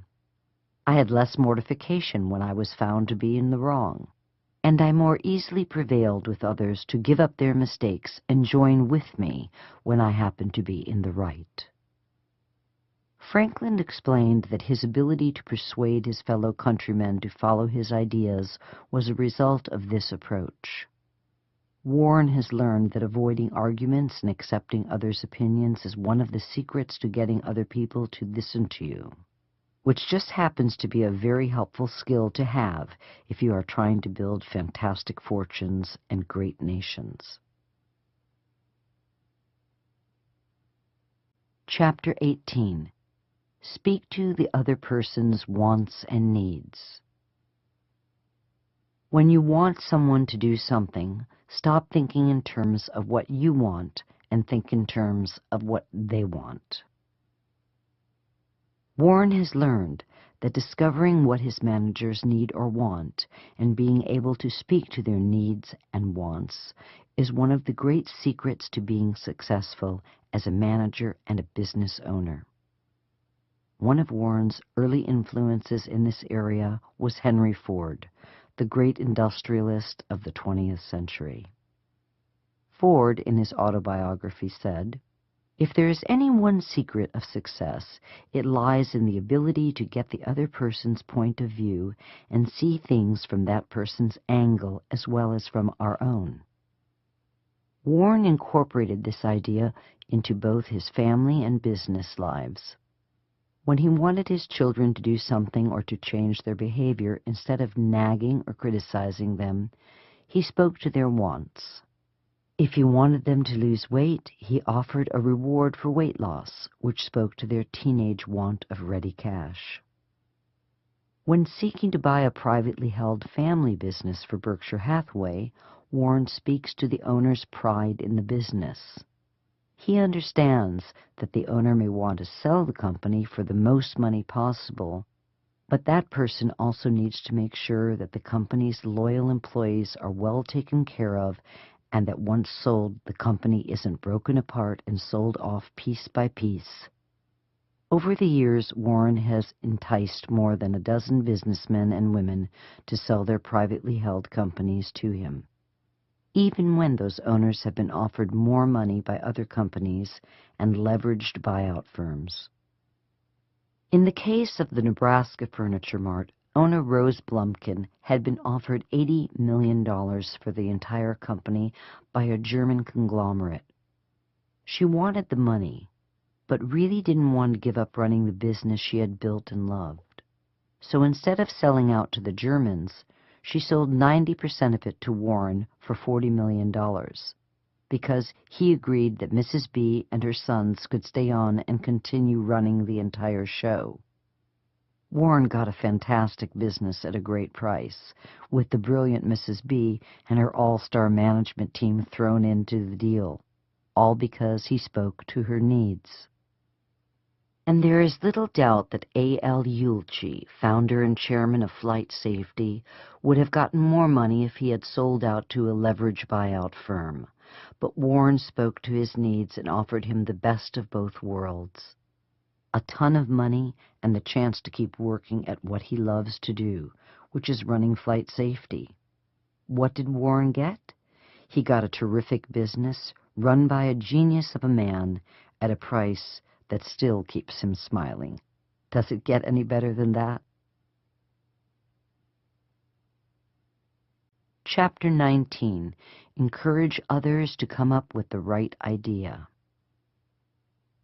Inducing the other person to come up with the right idea is far more powerful as a motivational tool than telling them the right idea. Warren is famous for hiring people and then not telling them what to do. Instead, he lets them set their own goals and standards. Invariably, they set the bar higher than he would have. Warren's managers would say that even though he never tells them what he expects from them, they know that he expects a great deal. His silence induces his managers to imagine that he expects a lot, and this becomes the reality that drives their performance. Tell someone to do something, and it becomes an order. No one likes to be ordered about. We naturally resist anyone who gives us orders. However, if it is our idea, we treat it as gospel and act on it with purpose and conviction. We are in control.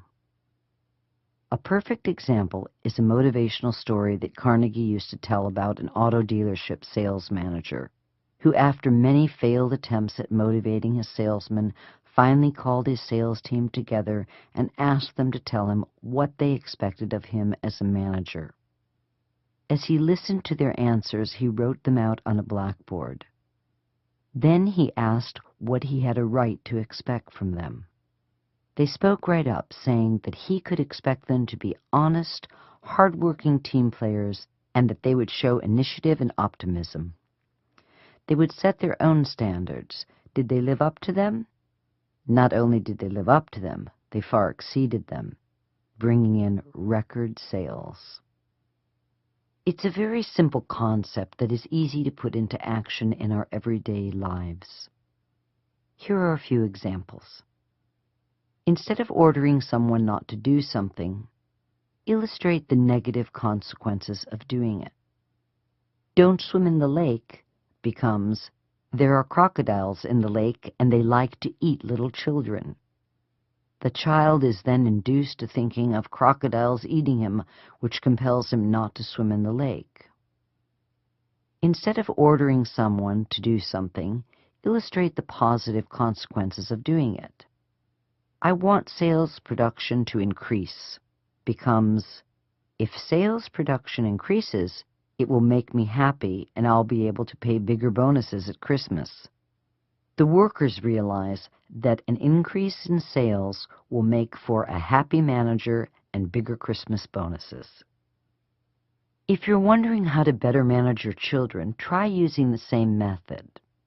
Sit your children down at the beginning of the school year and ask them what they expect out of you in the coming year. List their expectations, discussing them as you go. When you are finished and are comfortable with their expectations, agree to them. Then ask what you can expect out of them. You might just be shocked at how demanding they can be of themselves. Ask questions instead of giving direct orders. As we just said, Warren is famous among his managers for never giving a direct order. He is also well known for asking tons of questions.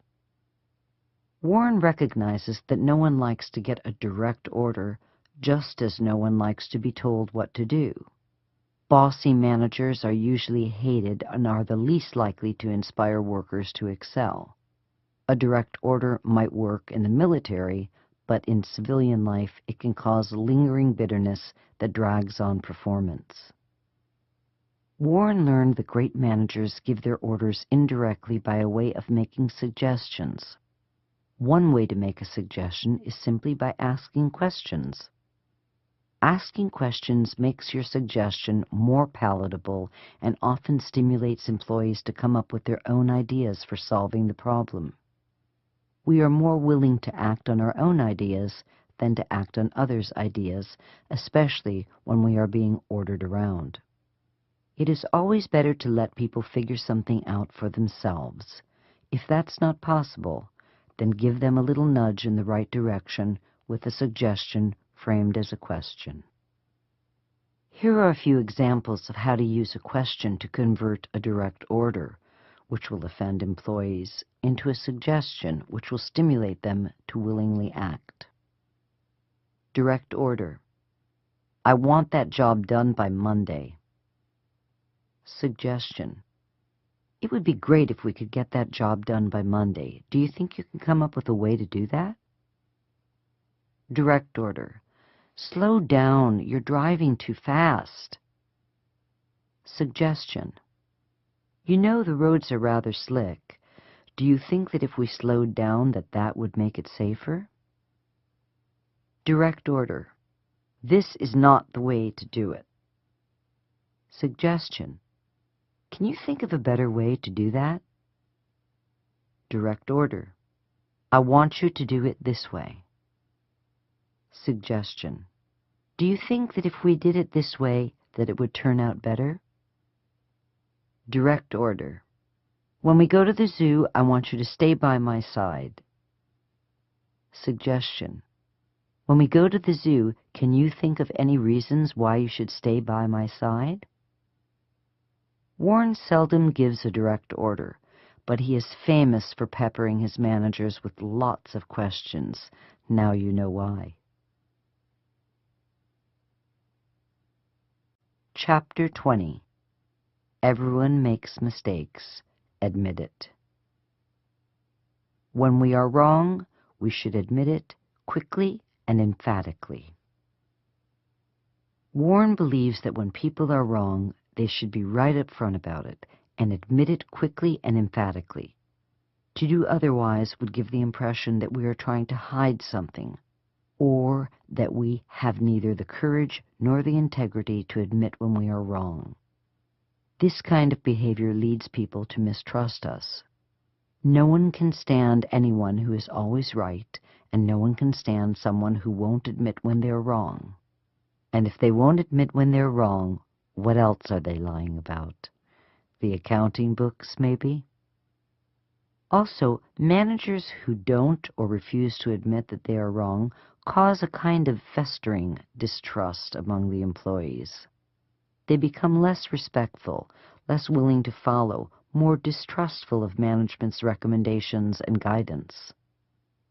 Warren is always upfront about any and all mistakes that he makes, is forthcoming with his managers when he blows it, and is the first to admit to the shareholders when he screws up. And they love him for it. When he recently made a bad investment in a couple of Irish banks that cost Berkshire several $100 million, he was right up front about it. When he blew an investment in ConocoPhillips, an oil company he had bought into when oil was $140 a barrel, his error cost Berkshire $2 billion. But he didn't hesitate for a second to admit to Berkshire shareholders his mistake. He didn't try to blame someone else or say that other people had made similar mistakes. He just said he made an error in judgment and it was his fault. By admitting when he was wrong and being forthcoming about it, Warren wins the trust of his employees and shareholders alike, and at the same time avoids all the political fallout that has taken down great men since the beginning of time. Step 5. Managerial pitfalls, challenges, and learning opportunities. The final chapters in this audiobook include some of Warren's important axioms regarding the dangers of borrowing too much money, employees breaking the law, good ideas gone astray, making mistakes, managing sycophants, missing opportunities, seeing the road ahead, and a few bits of wisdom for managing our own lives. All learned the hard way, by experience. Weigh them carefully, as they will not only help keep you out of managerial trouble, they will also help get you out of it. Chapter 21. The Hidden Dangers of Making a Living on Borrowed Money. The roads of business are riddled with potholes. A plan that requires dodging them all is a plan for disaster. Warren Buffett. Managers of businesses that have to borrow a lot of money are gambling that they won't hit any economic potholes in the road ahead. Their business plan requires dodging problems. But even the best-run businesses can't dodge problems forever if they are heavily leveraged. Banks are the king of leverage. They have to borrow all that money they lend out, and most of that money was borrowed short-term and loaned out long-term. When those people who loan the money to the bank short-term want it back, and the bank can't pay it back, well, that's when things start to get messy. Economic change can offer lots of opportunity, provided we have the cash to take advantage of it. Economic change can also mean disaster if we have taken on too much debt to survive it. Life is full of economic change, always has been, always will be. Leverage is very tempting and always leads to trouble. Warren Buffett. The temptation of leverage is that it can dramatically improve the performance of any business for the manager who learns how to use it. Let's say that in a normal year, the business you manage earns a $6 million profit without any debt. You have a business opportunity that costs $100 million, but it will earn $15 million a year. This sounds promising, doesn't it? The catch is that your business doesn't have the $100 million needed to finance the deal. Your friendly Wall Street bank is more than willing to loan you the $100 million if you agree to pay it $10 million a year in interest. This means that after paying the $10 million in interest, you will earn a net profit of $5 million on the $15 million in new business. Add in the $6 million on the old business, and your company is now earning a total of $11 million. Make the deal, and you almost double your net earnings. Guess who gets the big bonus at the end of the year? You do, for your brilliant managing of the company's assets. With the Wall Street investment banks, the game of leverage was played out to an extreme. Borrow $100 billion at 5% short-term and loan it out at 7% long-term, and suddenly your firm is earning $2 billion a year in profit, and the financial press is writing about your $50 million salary. Now you know why managers tend to push their companies to take on as much leverage/debt as they can possibly put to profitable use. However, there is a catch, and it's a big one. What happens if there's a recession and your company's business income makes a dramatic drop, to the point that you cannot generate enough money to service the debt? In this case, you would start burning up the company's net worth until either the economy turned around and the business improved, or you were forced to put the company into bankruptcy. When companies begin contemplating bankruptcy, the company's old management is usually the first to go. However, if the company hadn't taken on the $100 million debt when the recession hits, all the company would have to do is cut back production to the point that it would meet the new lower level of demand, at which point it would start making money again.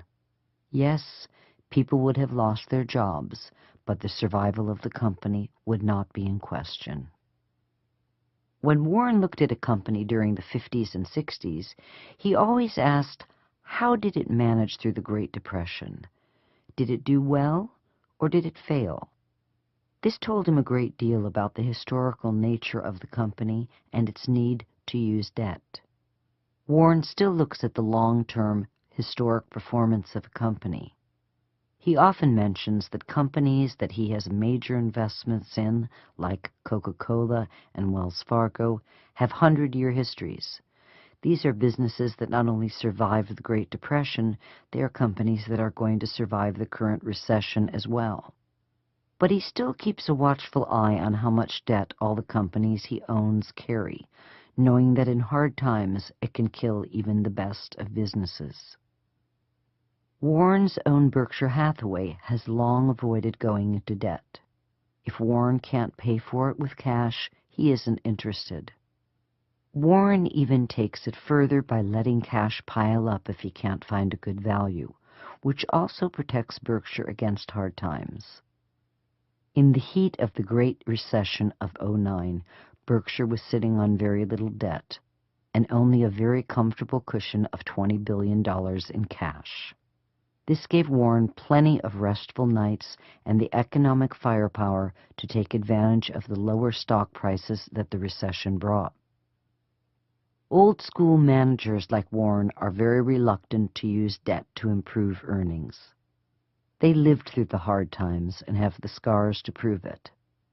But in the last 15 years, the quick buck meant fast promotions and big bonuses, so the new generation piled on the debt, and in the Great Recession of '09, many found themselves dangling over the abyss of financial failure and the sudden end of their briefly successful careers. Sometimes old dogs know all the tricks. Chapter 22. Do good ideas always bear fruit?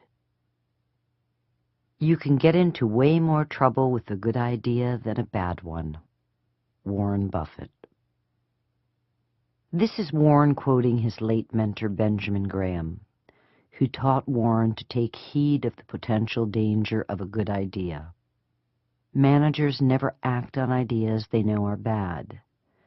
These are killed at the start. But a good idea is acted upon, and if it is successful, it becomes an institution. Subprime mortgages were originally a good idea. They allowed good people with marginal credit to buy homes and mortgage brokers to make money. But eventually people with poor credit histories were qualifying for subprime mortgages. More people got homes and more mortgage brokers got even more money. Then one day we woke up to a recession and people started losing their jobs and they didn't have the money to make their subprime mortgage payments. Suddenly, the great idea started turning into a disaster. The same thing occurred with the insurance giant AIG, which sold insurance to banks and other institutions to cover the risk of default on a large number of investment-grade corporate bonds. AIG figured that the risk that thousands of corporations all over the world would go bust at the same time was practically zero, and that the premiums that the banks and institutions paid would never have to be paid out in claims. AIG raked it in, earning hundreds of millions in premiums. It was low risk, easy money.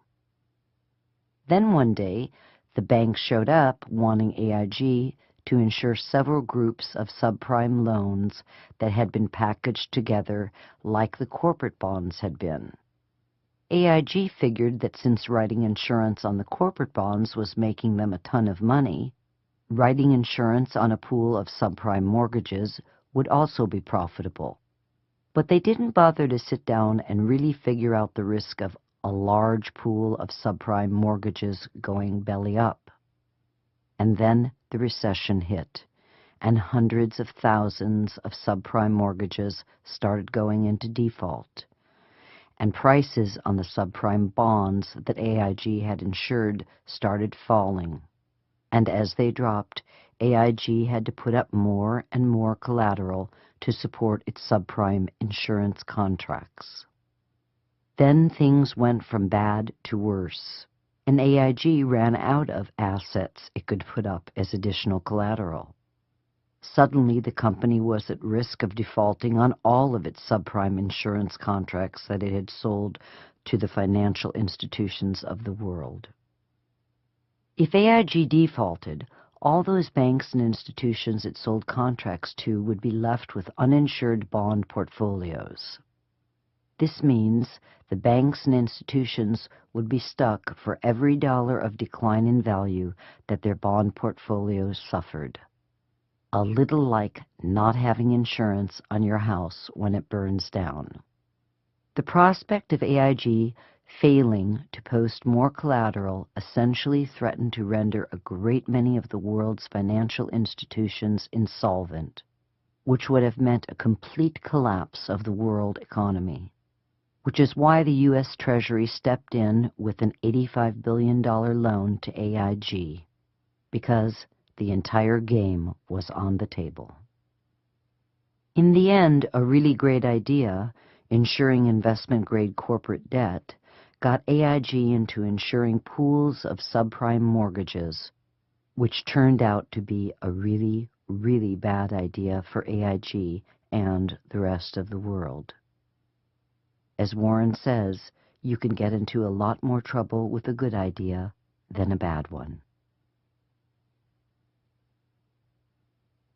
Chapter 23. How to handle employees who break the law.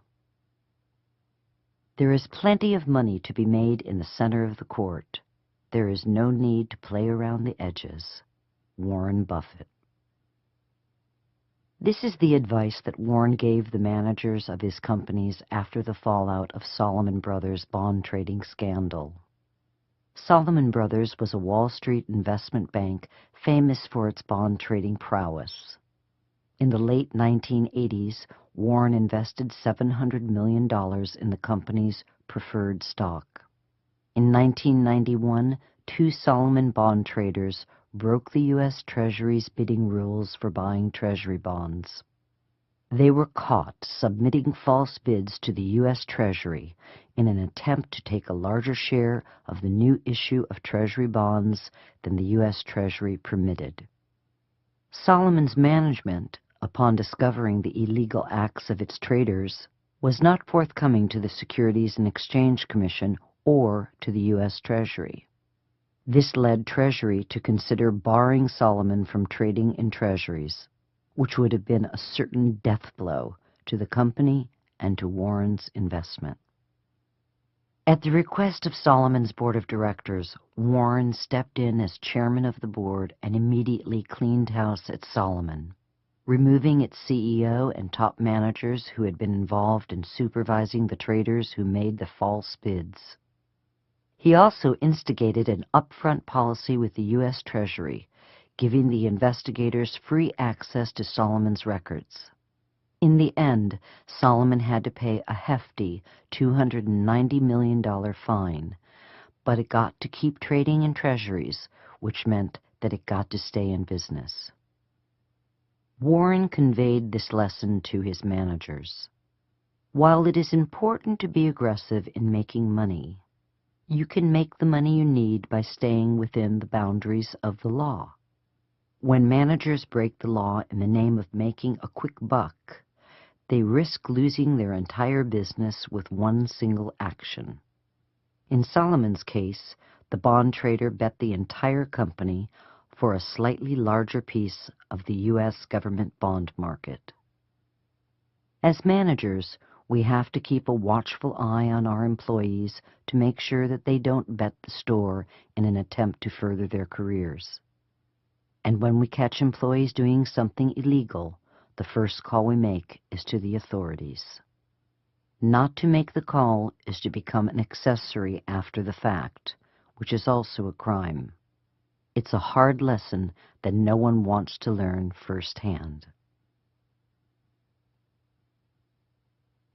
Chapter 24. Dealing with your mistakes. I make plenty of mistakes, and I'll make plenty more mistakes too. That's part of the game. You've just got to make sure that the right things overcome the wrong ones. Warren Buffett. No one is perfect, and that includes Warren. Mistakes are part of the landscape, and there is no getting away from them. The trick to remember is that our successes in life must outweigh our mistakes. Reverse the equation, and we end up in trouble. Warren's mistakes include paying too much for a business, ConocoPhillips and the then-named U.S. Air, buying into a sinking business, Blue Chip Stamps, and not buying into the right business at the right time. He initially thumbed his nose at Capital Cities Broadcasting, He also made some serious mistakes in the handling of his managers. He hired himself to run his insurance operations, which proved to be a bad idea. And to run Dempster Mills, the first manager he hired was a loser, the second one a winner. Yet he still ended up the richest man in the world. The way in which Warren deals with his mistakes sets him apart from the competition. He learns from mistakes, but he doesn't dwell on them. Those who dwell on their mistakes waste an enormous amount of time and energy that could be spent on developing new ways to make money and enjoy life. Mistakes are part of the past, and short of remembering their lessons, Warren says that they should stay there, since all the money to be made is somewhere in the future. Chapter 25. Sycophants. Are they an asset or a liability? Of one thing be certain. If a CEO is enthused about a particularly foolish acquisition, both his internal staff and his outside advisors will come up with whatever projections are needed to justify his stance. Only in fairy tales are emperors told that they are naked. Warren Buffett. Leaders love to be loved, and in the process of needing to be loved, they surround themselves with yes people. Yes people make their living telling the boss how wonderful he or she is and how great his or her ideas are, even when that is not true. Why don't they tell the truth? Because that isn't their job. Their job is to say yes to the boss. For that, they are handsomely rewarded. Every business has sycophants, creeping around the corners, sucking up to the boss and reinventing the truth. Hire an advisor, and his job likely becomes to advise you to do what you wanted to do in the first place. Advisors who voice dissent too often are soon out of a job. Most people don't keep no men around. What's wrong with surrounding yourself with yes men? Nothing, until the disaster that could have been foreseen drops into your lap and your board of directors is asking you to resign. Wall Street is littered with the remains of CEOs who let their yes men convince them that their companies could manage the risk of derivatives. When the CEOs figured out that the risk couldn't be managed, it was too late for them and their companies. Warren's solution is to surround himself with as few people as possible. In fact, he often has said that his idea of a group decision is to look in the mirror. He also seeks the counsel of Berkshire's Vice Chairman Charlie Munger, who says no 10 times as often as he says yes. Warren thinks of Charlie as his no man, and while Charlie's no may never make him the life of the party, it has kept Warren from stepping into disaster on more than one occasion. Chapter 26. Learn from missed opportunities. Since mistakes of omission don't appear in financial statements, most people don't pay attention to them. We rub our noses in mistakes of omission. Warren Buffett. Even the best manager misses opportunities, and this often goes completely unnoticed. In the world of investing and in managing Berkshire, Warren freely admits he missed more opportunities than he should have. For example, he laments not getting in early on Walmart and Walgreens. When Warren does miss an opportunity, he likes to spend a little time contemplating why it didn't cross his radar screen or why he saw it but didn't act.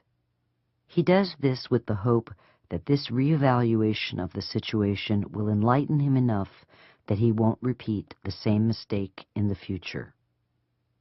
In Warren's world, there are two basic kinds of missed opportunities. 1.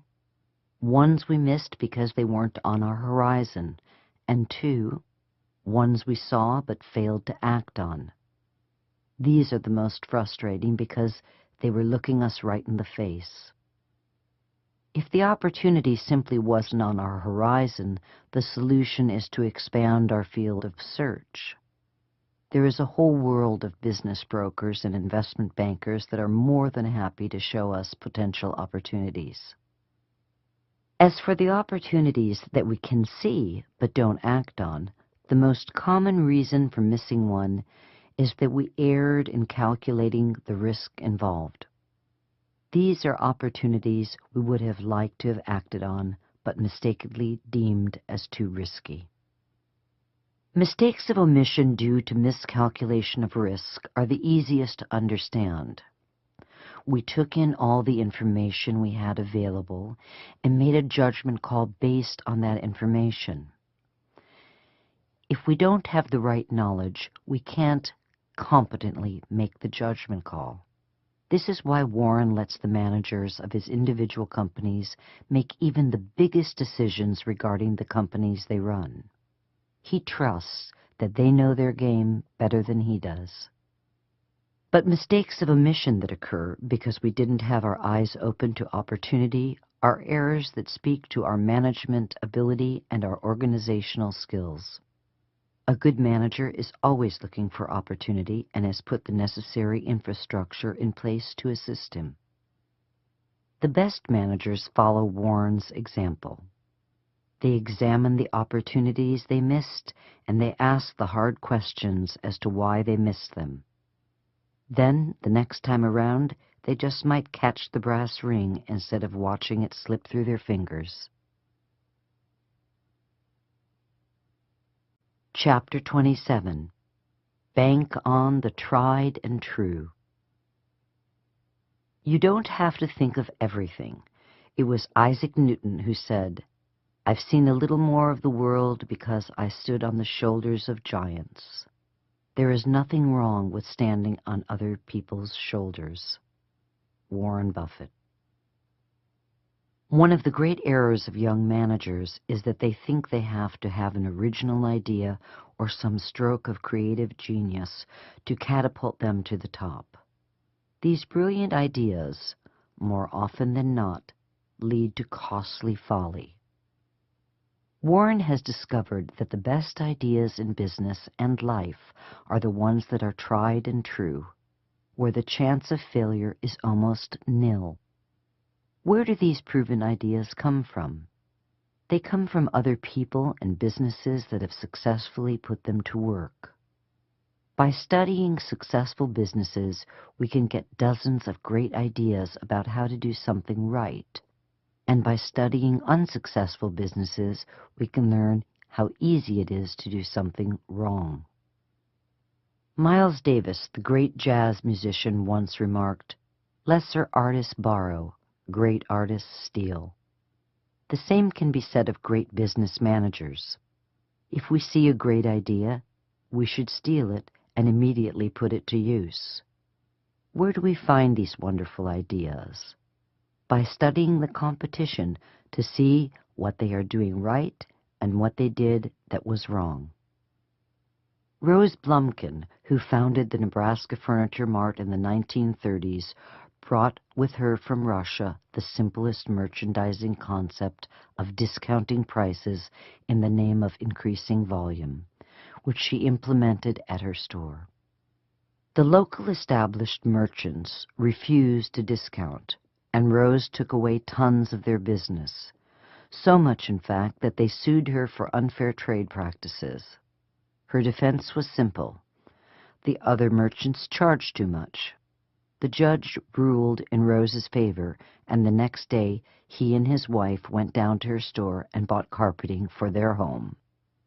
Rose didn't invent discounting. She borrowed an idea that merchants were using in Russia and used it to make money in her new home in America. Jack Ringwalt owned and operated a small insurance company called National Indemnity in Warren's hometown of Omaha. Jack ran his company with a keen eye on costs and was fanatical about underwriting discipline. He would only write insurance if he knew it would make him money. If rates dropped, he simply stopped writing policies, even if it meant having his staff sit around doing nothing, which he could afford to do because he had built up a surplus of capital during the good times. He once told Warren, "There is no such thing as a bad risk. There are only bad rates." Jack made himself rich running his business this way, and when Warren bought National Indemnity, he not only kept Jack's philosophy of disciplined underwriting in place, he put it into practice in every insurance company he has invested in since. Disciplined underwriting has allowed Berkshire to grow from being a small insurance company in Omaha to one of the largest insurance operations in the world. You don't have to stand on top of Mount Everest to know that it's high, and you don't have to be a genius to identify a great manager or a well-run business. But once you do, pay attention and start learning from the pros. It works for Warren, and it will work for you. Chapter 28. Move up in life. It's better to hang out with people who are better than you. Pick out associates whose behavior is better than yours, and you'll drift in that direction. Warren Buffett. According to Warren, in the management of our personal lives, we are who we hang out with. Hanging out with a lowlife will drag us down, while hanging out with a smart, educated person will draw us up. Warren spent most of his time as a teenager at the racetrack, where he learned to calculate odds. Instead of falling into a life of gambling, however, he was able to put his knowledge of calculating probability to use in college and graduate school. He found mentors who were considerably older and wiser than he, who took an interest in him and steered him into the world of finance and investing. He moved up. In Warren's early days of running an investment partnership, he cultivated friendships with Omaha's business elite, including Nick Newman, who took warehousing techniques developed during World War II and used them to create the modern supermarket chain, and Jack Ringwalt, founder of the National Indemnity Company, who introduced Warren to the concept of disciplined underwriting. Later in life, he spent time with Katharine Graham, owner of the Washington Post, and Bill Gates, founder of Microsoft. These friendships paid off for Warren over the years and gave him creative, successful business role models to emulate. Warren's lesson here: we are who we associate with. Aim high in your associations and you will get to the top. Aim low and there is no telling how low you'll go. Chapter 29. Manage you for inflation. The best asset during inflation is your own earning power.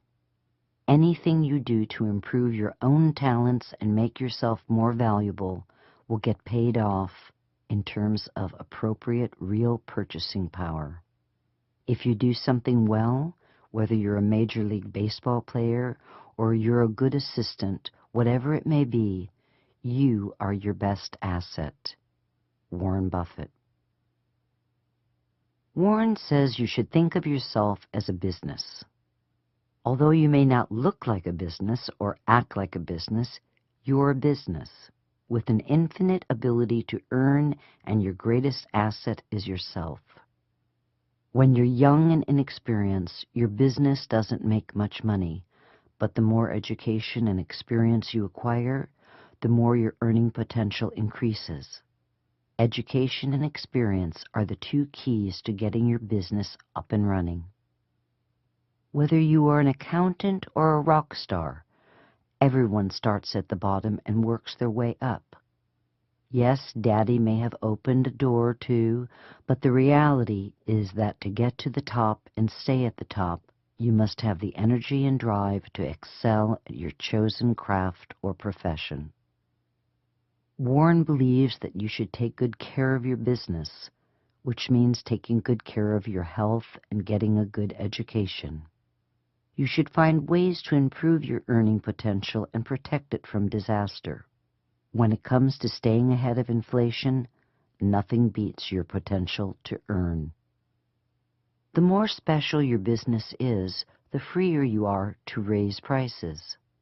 People in unique professions have always had the upper hand as an inflation hedge because the lack of competition allows them to charge more for their services. The rule here is simple. Each of us is an economic entity with great earning potential. And if we take care of ourselves and get an education, our economic potential is infinite and will not only keep up with inflation, it can even make us rich. Chapter 30. Managing Personal Borrowing. You can't borrow money at 18 or 20% and come out ahead.